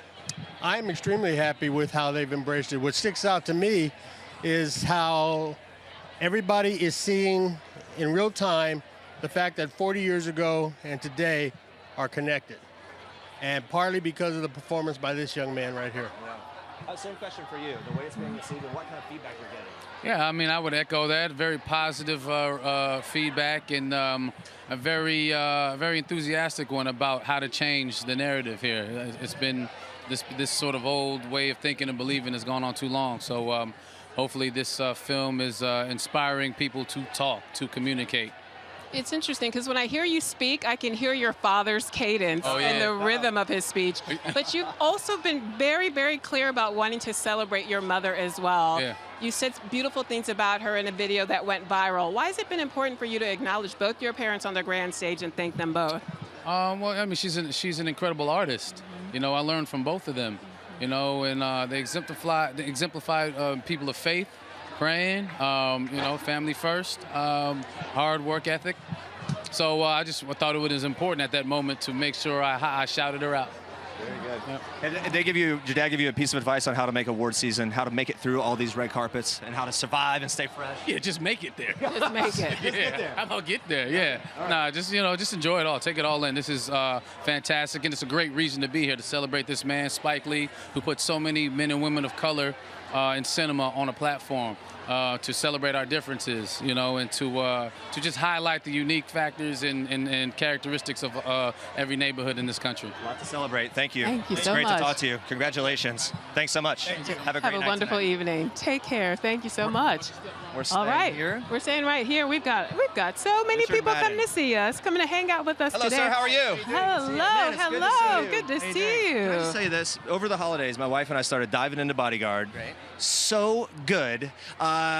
Where do we go with this? I guess, how has the response been for you? As it's been streaming, the audience suddenly emerges, right? Yeah. And then you start getting the feedback. Yeah, it's insane. You know, we just kind of shot this little show in the UK, and it's kind of come across the pond, and yeah, it's gone a bit mad, which is New brilliant. wave all of a sudden. Yeah, it's really strange. Brilliant, but mind-boggling. What kinds of doors is it opening for you? I don't really know. I've not really thought. Here's what about I was getting to. I keep hearing talk of James Bond. There are headlines everywhere, and I just wondered. Lots of people talk. That's all they do. It's just talk. Okay. Shaken, not stirred. Oh, God. Speaking of cocktails, we hear that there's a drinking game. Every time you say mum, people take a shot. You're not going to last more than half an episode. No. Apparently, I don't think. That's exactly right. So a night like tonight, look, your peers are here. They're acknowledging your work. What does that mean on the scale of award shows and of recognition? It's just great to be here. I mean, there's just so many people I kind of respect and I'm excited to kind of bump into. So I'm just happy to be here. This is all such a mad dream for me. I'm just, just a little guy from Scotland. So this is all very exciting. Well, we're going to be watching. Thank you. Thank you Congrats. so much for being here. We'll Have be a good night watching tonight. We're going down the carpet to JD and Andrea. All right. Okay, we are here with Casey Thomas Brown and the lovely Ashley Lathrop from the Comiskey Method. So we're going from the intense drama that you were just witnessing with Bodyguard to the real-life drama of being a struggling actor in Los Angeles. It's rough, yeah. So how close is it to your own experience of being actors and going to acting classes? I think the classes themselves are things that I'm like, I have definitely done this before in my lifetime. Not being taught by the greats that we have on our show, but... I was going to say, I wish Michael Douglas always taught me acting. That would be helpful. You mean your real-life acting teacher is not Michael Douglas? No. Now it is. Now it is. Yeah. We were just talking before. I mean, obviously it's exciting to be here. Who are you really excited to bump into today? Glenn Close, fingers crossed. What would you say to Glenn Close if you ran into her? I love you. I don't know. What about you? Sandra Oh, we saw her on the carpet and I was like, oh my gosh. And I started to back away because I was so excited. I hope you guys run into them. Congrats on everything. And back to you, Lola and Jeremy. Okay, here we go, and we're live. Miss Nash. Nash is here from You are Globe. absolutely glowing this Thank you so evening. much. Thank you so much for being here. How are you feeling? I'm feeling good. I feel excited. I feel fresh. I'm not too tired yet. My shoes, I learned last year to wear more comfortable shoes, and I feel Lola, you nailed that a long time ago. Look at I'm wearing Louboutins. No, I'm wearing really cool Stella McCartney's. There you go. Hey, before we get to Glow, you just released a new single? I did. It's called Trash. It was actually an environmental art project that I was asked to be a part of, and it's about the fact that we're turning our oceans into a plastic mess, and we need to do something about it. So I wrote a pop song called Trash about that. Music video yet? Yeah, it's out. And give me an idea of the best part of making that music video. It's kind of the little different vibe, right? Yeah. Than what you're used to. Yes, it was like a 90s kind of, just went over to my friends, like, she could like build a house and fly a helicopter, and she was trying to like file down these like bits of plastic, and I was just kind of like dancing, and we had a green screen, and it's got like rivers of plastic in the back and horrible images of environmental damage to try and raise some awareness about. Well, let's shift gears really quickly. I hung out with you Glow gals last night. You gals Did are you? good. I sure I don't did. She doesn't remember. You probably don't remember. Quite a party. But we all had a great time. We had a great time. You can't not have a good time with a Glow girl. No, you can't. Like when I go to these events and I feel nervous, I get there and it's just like, yeah, we're together, Glow girls, yeah. Is that your next hit single? Yes. I'm right there. Glow for girls, it. yeah. Okay, then. Congratulations on everything. Thank you so much. You're fantastic. Thank you. Wonderful evening. We are a true ensemble. We know you are really a are. sisterhood, and I just am so proud to be here with the girls, regardless of what happens, because I think everybody works so hard, and it's an honor to be nominated. We've been hearing that from your other cast members. It really does feel like a family. Thank you. Congratulations. We're going to sing Have a good you time off. tonight. You are the Glow There girls. she goes. Yeah. Dances off. JD and that. Andrew, you guys can dance in if you want, whatever you like. Wow. No, there's some singing and You dancing. guys, I don't know. We can't compete with your can't dance compete moves with down that. there. But we do have some of the cast of This Is Us here. We have the How are young you guys gentlemen of doing? This Is Us. Pretty good. How are you? Good. Okay, this show, I was just saying before, makes me cry. Like, it pulls at my heartstrings. I don't normally cry a lot. Do you guys get emotional watching back or reading the scripts? Sometimes. Oh, you're like, not as much as you. What about you? But 3:10, I think it was, where Randall got elected, I cried like a baby. Yeah, I cried when reading the script and even when watching it. But it really got to me. I cry a lot. It's hard. I got attached to these characters. We're not all as tough as this guy right here. We're not as Tough little man. Well, one of the things that must be interesting for the two of you, and certainly for you, is that you can see yourself at different ages. So do you guys as actors talk to your older versions of yourselves, the younger versions of yourselves, and kind of figure out what kind of, sort of behaviors or intonation or anything should be the same, or you just look at the script and kind of go from there? To be honest, I think the casting was so well that neither of us really needed to talk with them about stuff like that. Right. I know for the first season, I didn't meet Sterling the whole time. I think you talked to Justin maybe a few times. Yeah, I talked. I wanted to get some mannerisms and stuff like that down, but once you kind of get the basis, honestly, I think just the writing and the way they cut back and forth makes it seamless. And I don't know, it looks great, and I can't take credit for it. So yeah. You were saying it's going to get even more sad. So can you tease what's to come rest of the season? Wait, what? Can you say that again? Can you tease what's going to come the rest of the season? No. Choose your words carefully. Yeah, we're watching them. We're watching them. What are you going to say? Mr. Dad's probably watching me right now, so I'm trying to be careful. All right, I know you guys are very tight-lipped, so I appreciate that. So now, when you've been to so many of these award shows, do you guys see each other outside of work and outside of award shows? Do you ever hang out? Especially you two, because you don't really like each other on the show. We like each other in real life. Yeah. We as a big three, even Hannah, who plays Teen Kate, we go out a bunch. I know we attended Lonnie's birthday party when we went skating, which is super fun. Yes, I was there. I busted my butt for you. You guys are going to have to pull out the pictures. That's proof. Well, we love you guys. Congrats Thanks so on much for everything. stopping by. Yes, thanks for stopping by. Back to you, Jeremy and Lola. All right, the 25th Annual Screen Actors Guild Awards brought to you by Reynolds Wrap, Cara Santana, Steph Shep. How are you guys doing? Hi, we're good. Excited to be here. Yeah. Let's talk about that tattoo. You were just giving us a little sneak peek. yes. What do we got? This is my mom's lips. I don't know if you can see. There we go. And so why? It's a great move. It looks good, but what's the story? Thank you. I mean, you know, I love my mom, and I just wanted to have her kisses with me, always. I offered to give her my lips, but she wasn't interested. Hey, what are you guys looking forward to the most tonight? I think just being with my fellow actors and watching all of their incredible performances be honored, that's the thing I'm most excited. And being here with one of my best friends. So fun. Was there a performance or two or three that just really knocked your socks off this year, ladies? Well, for me, Olivia Colman in The Favorite was by far the best performance I saw, but there were so many and Bradley Cooper was amazing. So good. Yes. I could cry just thinking about it. I cried 20 minutes after that movie. I cry every time I just think about how much I think Gaga and Bradley Cooper really do love each other. I know their chemistry is so great. Their friendship, I'm really excited to see what happens. Is that a sneak behind the scenes? Yes. So I work out with Bradley Cooper. You do? Yes, I do. Shout out to Jason Walsh. Okay. He trains us. But Bradley brings his dog to the gym, and his dog was the actual dog Charlie in A Star Born. Look at you bringing the fun facts. I like that. Trivia. They're wrapping us up on that note.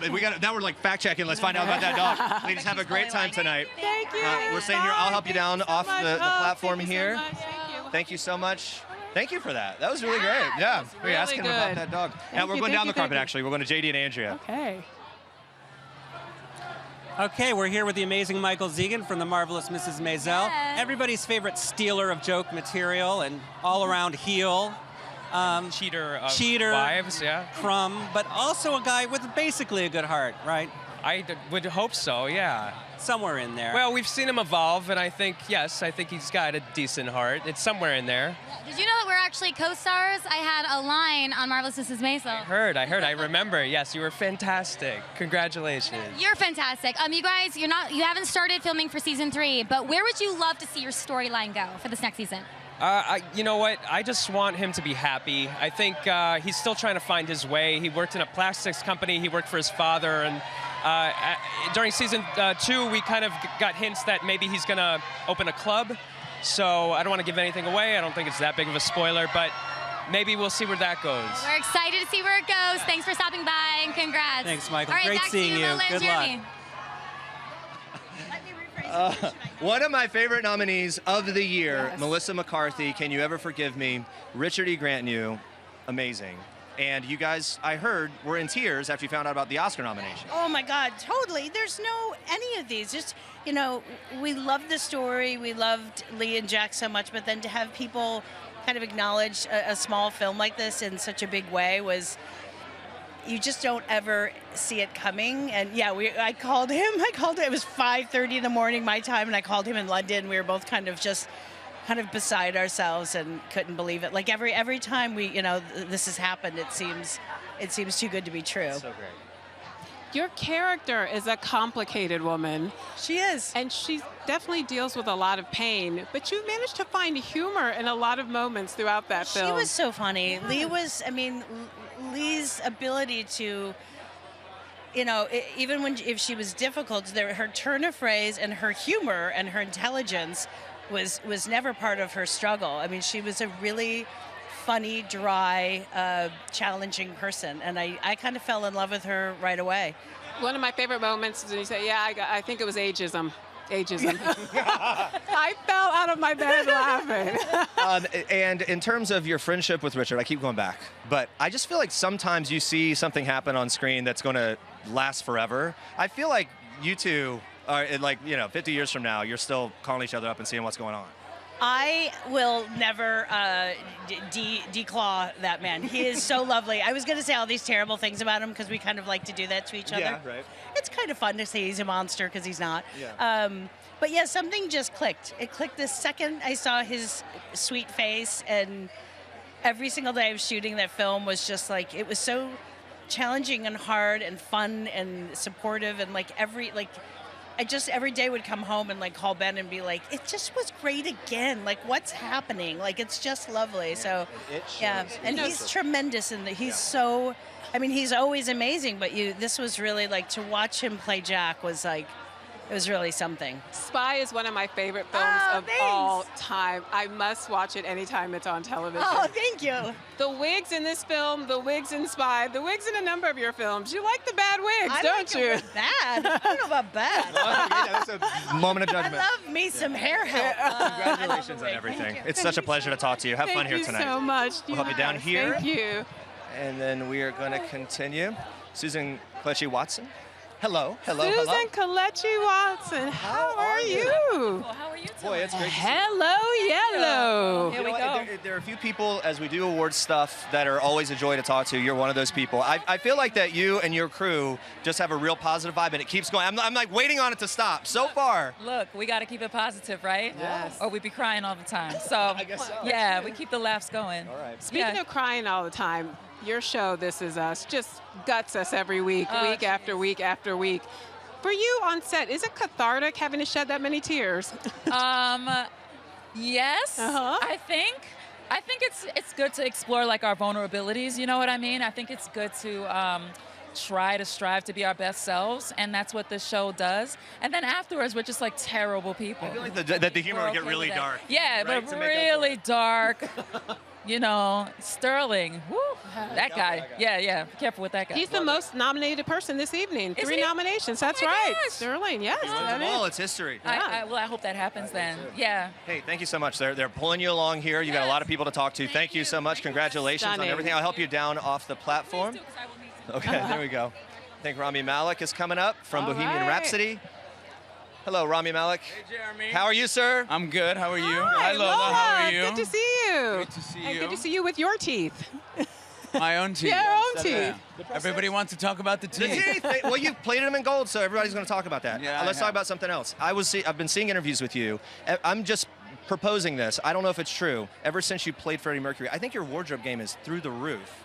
I don't know if it was always like that, but it seems more dialed in than ever.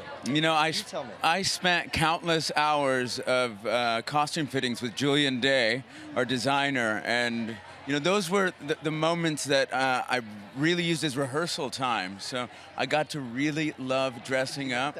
I work with a great stylist named Ilaria Urbanati. She is great. She just left me in this beautiful the double breast Dior suit. Yes, very nice. You can't go wrong that way. And I love Freddie Mercury's style. I thought for starting out, it was just going to be the 80s that I dug a lot. But I got to say, there's something about the glam rock that I can get down with as well. I have a friend named Mark Martel who helped out with some of the vocal stuff. Talk to me about getting the sound right, not only with the way the guy talks and acts, but the music. It had to really be there. Oh, yeah. Mark and I got in early together. He's a terrific musician, and started working together to recreate Freddie's voice. And ultimately, we used so much of Freddie's voice in the film, but Mark was indispensable in giving us some incredible moments. So dedicated, such a beautiful, passionate voice and man. Yeah. I mean, everybody on this film, because of the subject matter,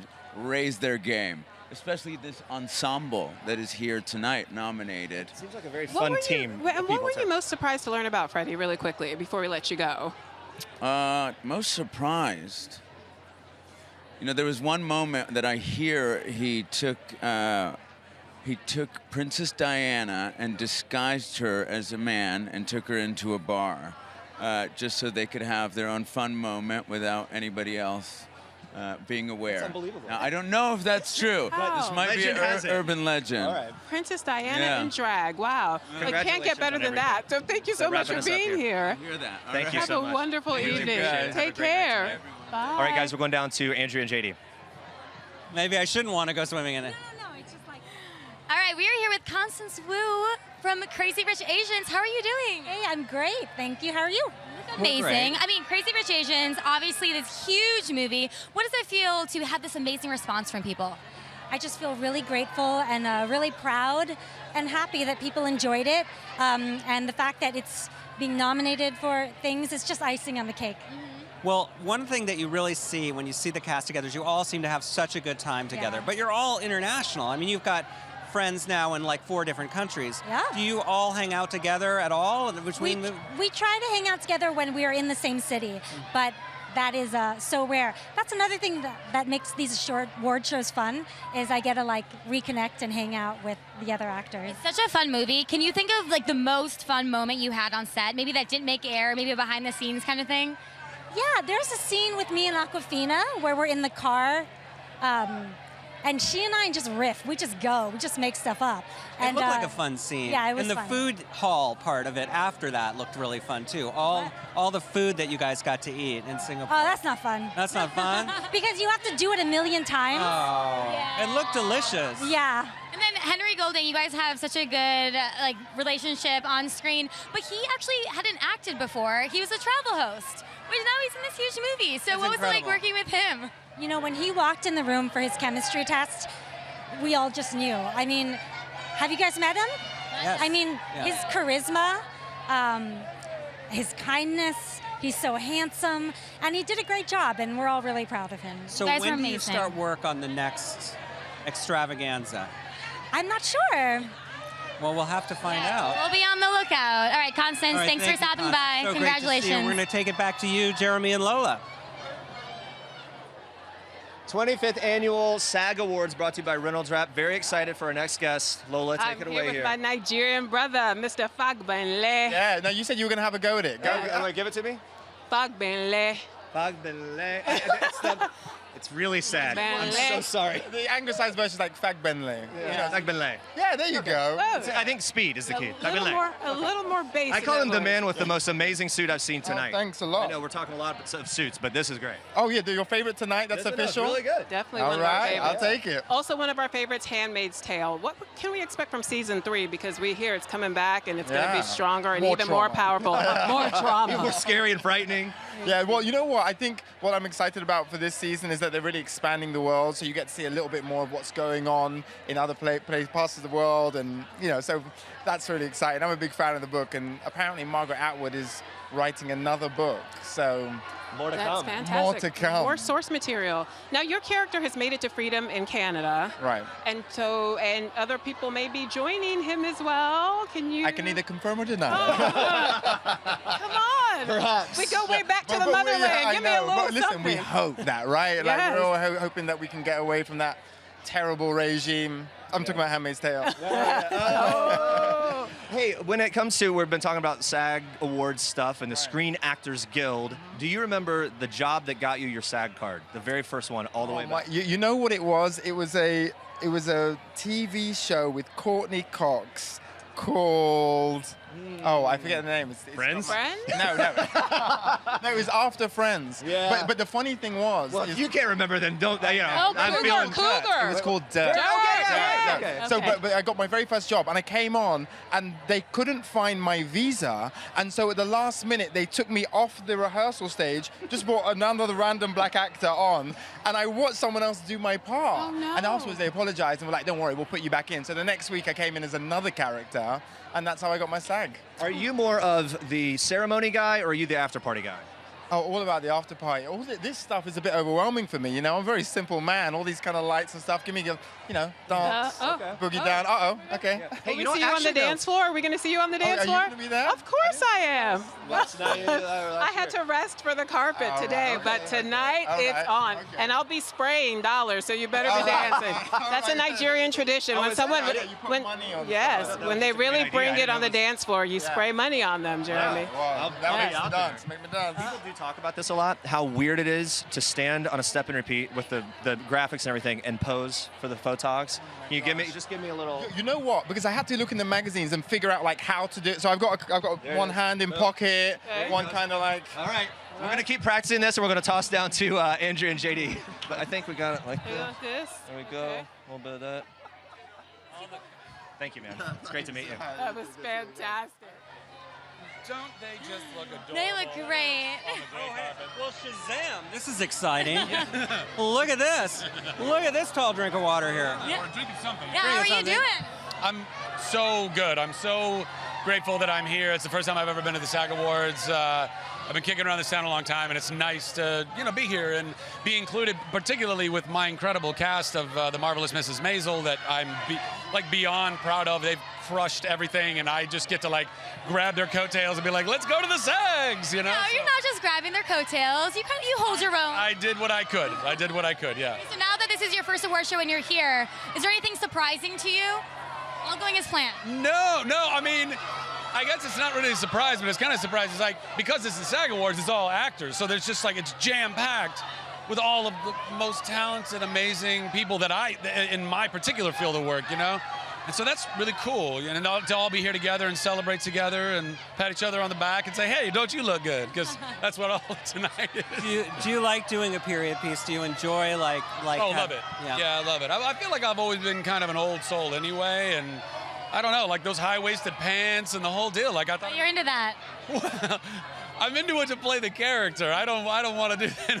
Picture you now every day you wear the movie Her, where all of a sudden Joaquin Phoenix, everybody we're all wearing pants up to our belly button. It could happen. You never know. All right, season 3 starting to film soon, huh? Any teasers? No, I have none. I have nothing I can tell you other than you should definitely keep watching that show. And if you haven't seen The Marvelous Mrs. Maisel, go watch it immediately. All right, that's a good We will pitch. do that. Thank Nice you to for see you. stopping by. And thanks Congrats. And try the high-waisted pants in real life. It should be good. All right, back to you, Lola and Jeremy. Oh, here we go, guys. Well, we're here with Jess Cagle and Zoe Ruderman from People. That's right. Guys, you look amazing. Oh, thank you. This is it feels like it's one of the highlight events of the year for People Entertainment Weekly. Talk some about that and what that has meant throughout the years with the partnership with the Screen Actors Guild. Well, the big thing with Entertainment Weekly is a pre-SAG party that happens on Saturday night at Chateau Marmont. Right? Yes, you were there. You were embarrassing, frankly. Yet again. I'm surprised you're standing, Jeremy. Why are you inviting him to that? I know. But that's always great where we honor the SAG nominees. And then the People and the Entertainment Industry Foundation always throw the SAG-AFTRA gala after tonight's award ceremony. And we've done it for years and years and years, and it's a great partnership. And for People magazine, it's a great way to remind the industry that we are a force for good.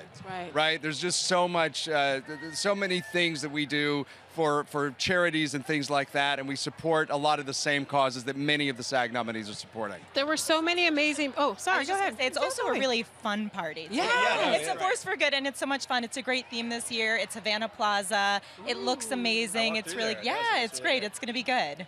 Okay, so there were so many stellar performances this year. Which ones really shined bright for you? Which ones knocked your socks off?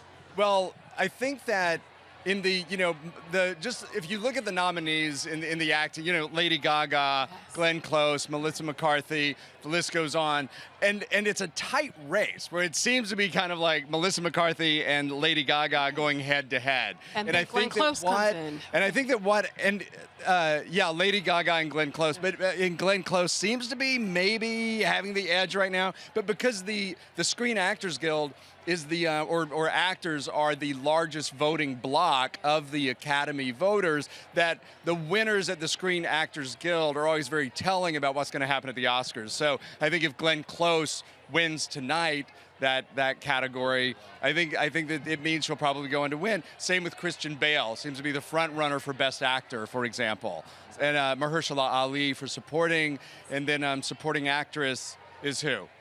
Supporting actress. Well, there are so many options. Oh my gosh, on the spot. Here we go. Emma Stone, Emma Stone, Rachel Weisz. Rachel Weisz. And let's go Emma Stone for that. Emma Stone. Everything and from Rachel The Weisz Favorite against I each want other. to win. I love The Favorite. I think they should all win. Almost out of time. Quickly, some of the looks that you've liked. Lady Gaga. I was pretty wowed by it. So that dress was on the runway at Dior Haute Couture in Paris less than a week ago. Wow. And she's wearing it now, which kind of speaks to how bad. And you're Lady Gaga. You can pull things like that off. They're wrapping us up. You look fantastic. You guys look great. are Thank you so shining much. bright. And we're going down to Thank JD you, guys. and Andrea. Take care.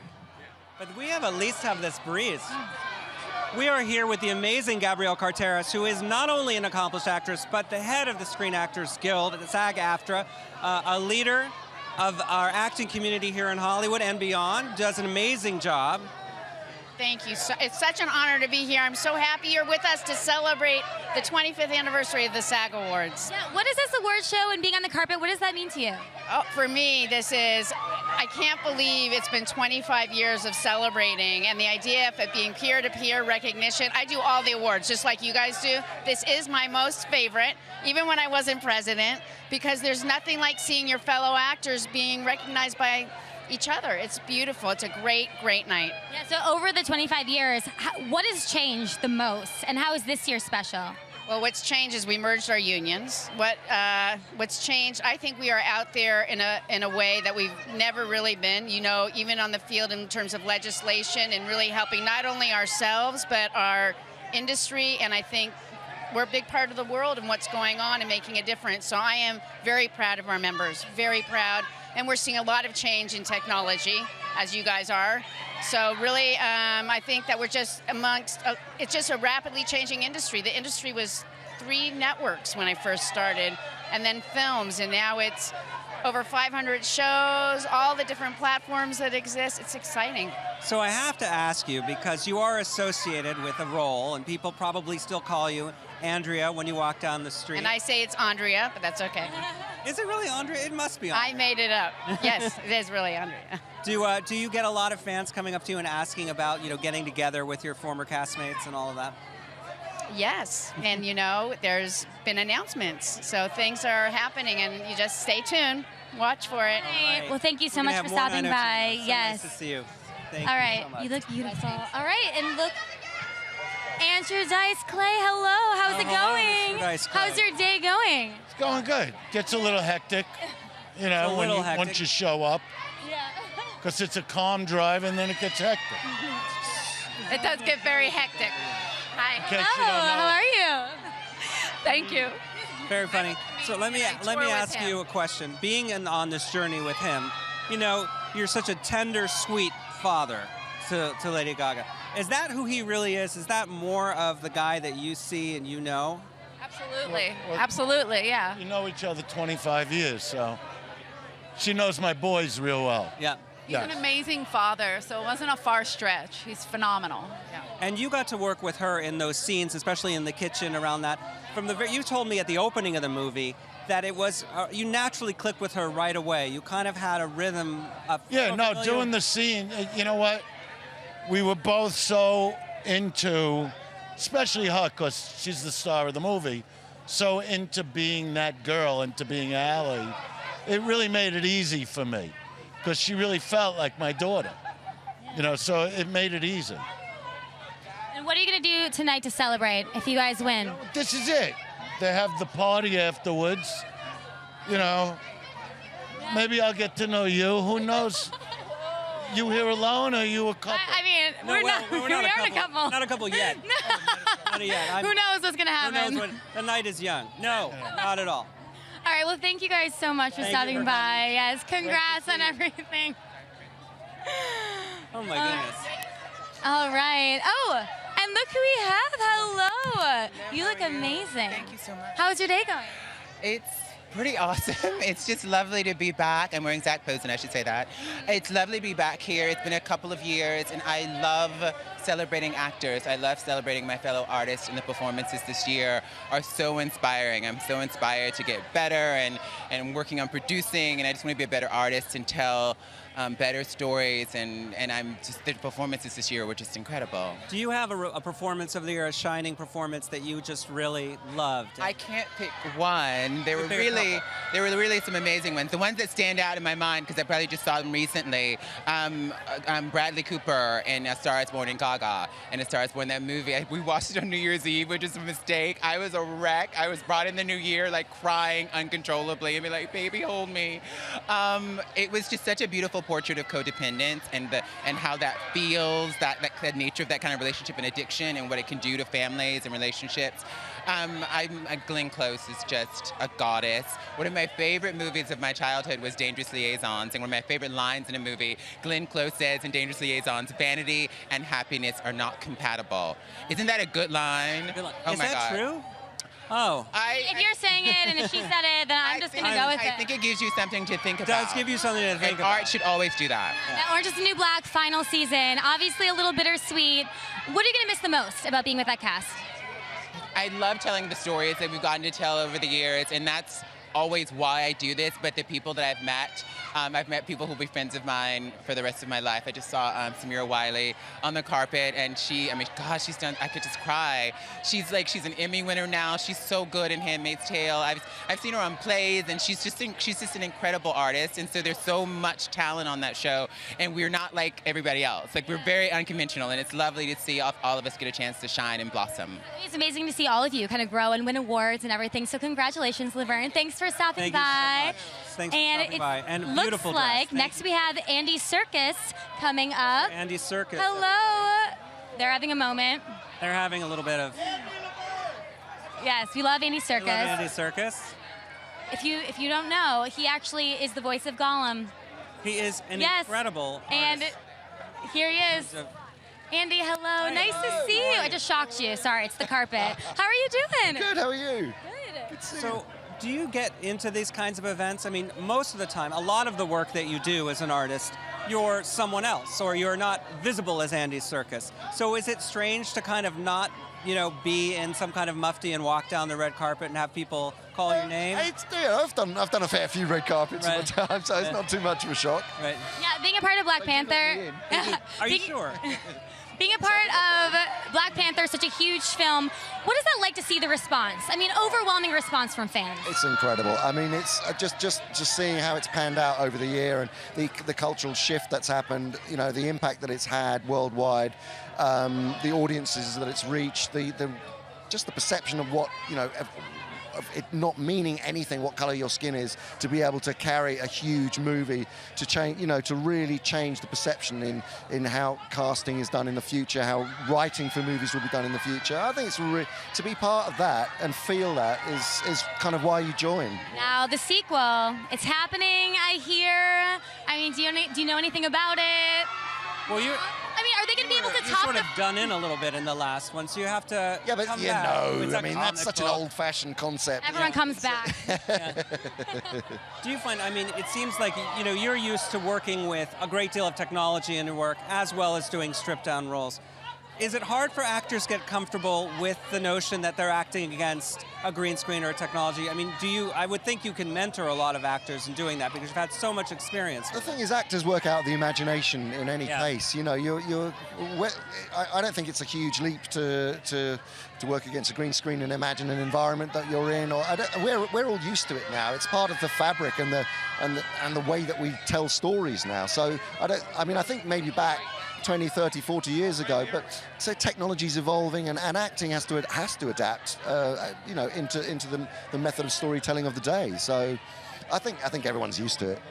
And last thing, you're known for your amazing voices. Do people try to get you to do the Gollum voice all the time? Are you sick of it? Sometimes, No, look, I know it gives people great pleasure. I am asked constantly to do voice messages, bar mitzvah messages, I'm getting engaged to my fiance, can you say hello? I do it. And I know it gives people great pleasure, so I don't mind at all. All right. I won't make you do it. So open to bar mitzvah messages on occasion. You gotta start charging for that. Andy, thank you so much. Congratulations. Thank you so much. So nice to see you. All right. Well, hello. How are you? Bill, nice to see you. How's it going, Bill? Good. Yeah, we're here for The Sinner. which is That show is so intense. I mean, when you first, it's an intense show. It's amazing. Jessica Biel's amazing in it. You're amazing. Like, when you read that script, were you just blown away? What were your thoughts? Yeah, we didn't have all those scripts when it started. It was the first year was Jessica Biel, and the second year was Carrie Coon and Terry Soulette's. So they've all been good. I was the only recurring character. But I gotten used to trusting where it's going to go, because the scripts could come as we were shooting. I didn't want to freak you guys out too much with what was to come. What was what? They probably don't want to freak you out too much, because that show goes dark. It goes dark, and people are capable of things, that are pretty raw and everything. But I think it's been really good to know that, there's kind of a humanity that it looks for. It's not looking to say this person is a psychopath. That there's understanding these hidden traumas that they have, or some kind of quality that reveals kind of why they behave the way they do. So this idea, it's a why-done-it, has been fun to work with. Yeah. Do you enjoy playing really dark, twisted characters more than sort of broad comedy? Do you like the... I've been so lucky to be able to do both, and mix it up. I'm going to go to London in a month to do a play at Old Vic that is a classic American play called All My Sons. Oh, yeah. With Sally Fields, and I've been so lucky to get that kind of opportunity too. That's like where I was trained to do some stuff in the theater and dramas, and so I feel comfortable with The Sinner in that way. All right, well, congratulations on everything. You're incredible in it, and have an amazing night. Nice to see you. Take care. Nice to see you. All right, we are. Hello. Oh my goodness. Hi. Hello. You're in. Yes. Great Tag to team. see you. Nice to see you too. How's your day going? SAG Awards, it's going great. Great, except for this terrible weather. I'm coming from New York, so I'm really enjoying this. Very happy. Yes, you should be. This is balmy. This is very nice. It is. It's gorgeous. Now you're from Missouri originally, Yes, I am. and right now it's probably cold and 19. miserable. 19 My degrees. mom's still there, and my brother. Yes, Right. it's about 19. And do they call you and just beg to come live with you? No, I ask them to come out all the time. They won't leave St. Louis. They love St. Louis. They won't leave Nope. the beautiful. They want. I city say, of hey, St. Louis. Mom, come up at least in the wintertime. Come out for 2 months. No, I'm happy. I've got my friends here, and everybody's happy. Well, St. Louis is very nice. It is very nice. When she's out shoveling snow, though, at 90 years old, and I think, it's like, please come in. Please stop. We've been asking people, because this is the SAG Awards, it's all about actors. Do you know the project that you were doing when you first got your SAG Award? I do. It was called, it was a half-hour sitcom in New York City in 1977. It was called On Our Own. I believe it was for CBS. It starred Bess Armstrong, Lenny Green, and Dixie Carter. Nice. Yeah. It was a big deal for me. Yeah. That must And have here been a you are huge now. break. I know, yeah. What were you doing right before you got that part? I had been on the road doing a little dinner theater production of Shenandoah, a musical, and I was getting paid $100 a week, which included room and board. And I didn't have any cards at that time. I got my SAG card first. And Well, I walked back hopefully into that show. Most people know that you have a beautiful voice and you love to sing. I do. Are you going to be doing more singing as you go along here? I hope so. Yeah. I hope so, yes. Theatrically, or would you do a record? Or I would do a record. Yeah, I'm gonna be doing a lot more singing. I still sing. I sing every week. I have a voice lesson every week, so I'm ready to. I'm staying ready. And for tonight, who are you excited to run into tonight? Well, I was close near Lady Gaga, so that was pretty great. But I hadn't seen Michael Douglas in a while. I hadn't seen Bill Pullman in a while. I got to meet Mahershala, and he's awesome. So that and I'm not even in the door yet, so it's good. Yeah, for me, it's a great night because there are a lot of people here I don't know, but I'm big fans of. One last question for you. Obviously, people love you from Quantum Leap. You must still get fans that come up to you and ask you about the show. And all the time. Do people ask you about reuniting? All the time. And what do you think? I don't think it'll ever happen, but it's nice to be asked. And because of the way the world and television works now, you're in reruns all around the planet all the time, so you never go away. So new people are seeing the show, and young children are seeing the show for the first time. And it's a That's time exciting. travel show, so you never know. You could reunite in That's another right. era. Never say never. And that when I finish NCIS New Orleans, the last scene, I should be leaping out. So we'll see. We'll see. All right, hey. Scott, so nice yes. to see you. Thanks for Take care. stopping by. We're All going right. to take it back to position number 1 and Jeremy and Lola right now. Yeah, guys, wow, it has been such a great carpet, Lola. We've had so many stars coming through. You give me your top 3. Mahershala Ali, Yep. number 1. Gemma Chan in that dress, number 2. Alison Brie was fantastic. It's hard. Catherine Zeta-Jones, I mean, the list goes on and So on. one of the things I love about Catherine Zeta-Jones and Michael Douglas, I talked to Catherine a couple months ago for one of her projects she was promoting for Facebook Watch, and she just opened up a lot about how much effort they give in raising their kids and making sure that they understand how it is in the spotlight. But I loved how they shared tonight about her dancing, like tap dancing in the bathroom or something on the tile when they first met. It was kind of like, you know, they fell in love and the whole thing. So I love talking to them. That was a highlight for me. I love talking about kids with Alec Baldwin. Who knew that all of our kids hang out at the same place? Camp. Excuse Shout me. out to camp. Little name drop. Little name drop. Yeah. But that was fantastic. Just seeing couples have a date night like this. Can you imagine? Just a few minutes away, by the way, from the Screen Actors Guild Awards, the 25th annual, airing live at 8 o'clock Eastern on TNT and TBS. Megan Mullally will be hosting. She told us earlier her husband, Nick Offerman, not going to be here. He's over filming, doing some other things. She's sure also to be. said that Karen from Will and Grace will not be making a Yeah, cameo, right. though I'm not convinced. Yeah. I think she might pull out Karen. She's sure to be hilarious. Also, she mentioned in kind of the lead up to this that she was going to stay away from politics with this show.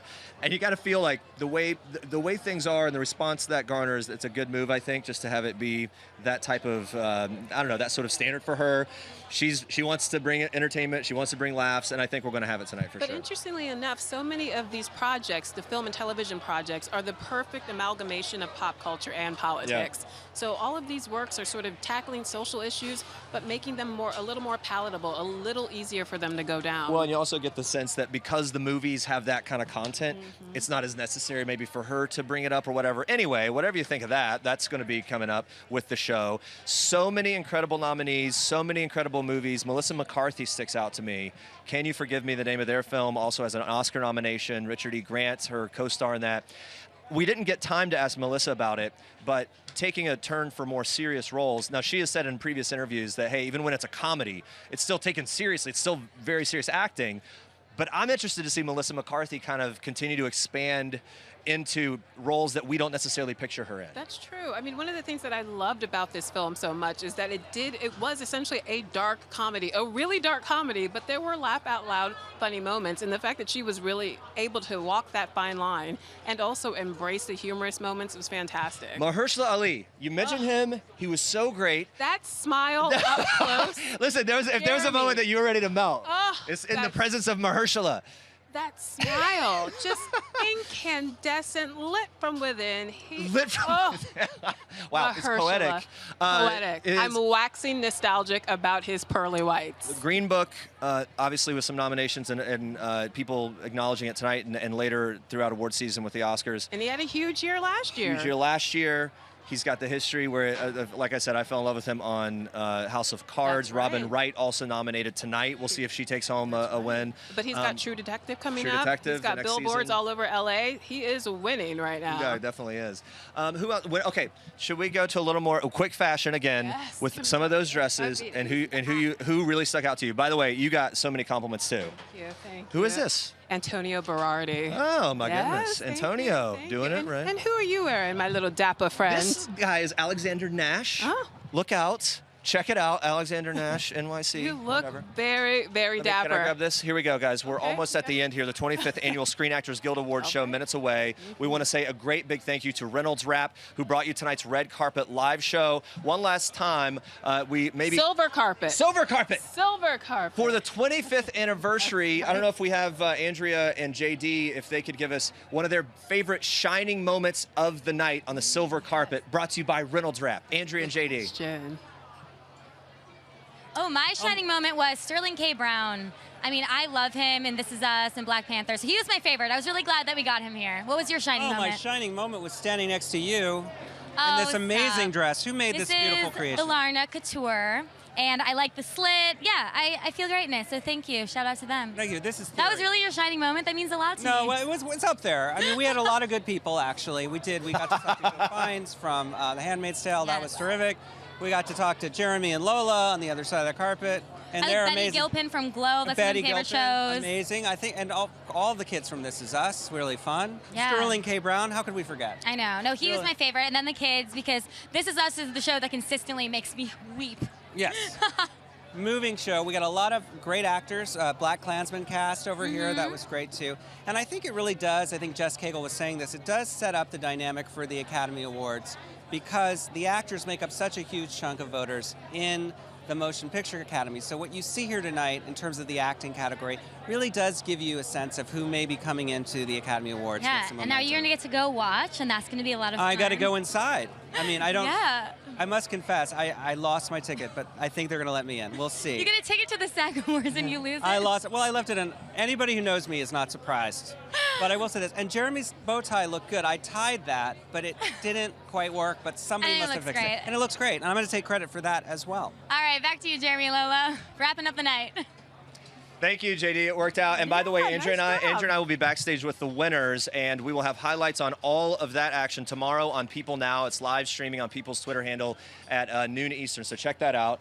It's been great. It's been a blast. Guys, it turns out that the 25th Annual Screen Actors Guild Awards air live on TNT and TBS, 8 p.m. Eastern, starting right now. Thank you guys for joining us tonight, and thank you again for Reynolds Wrap for sponsoring our 25th Annual SAG Awards Red Carpet Live. Have a great night, guys. Bye.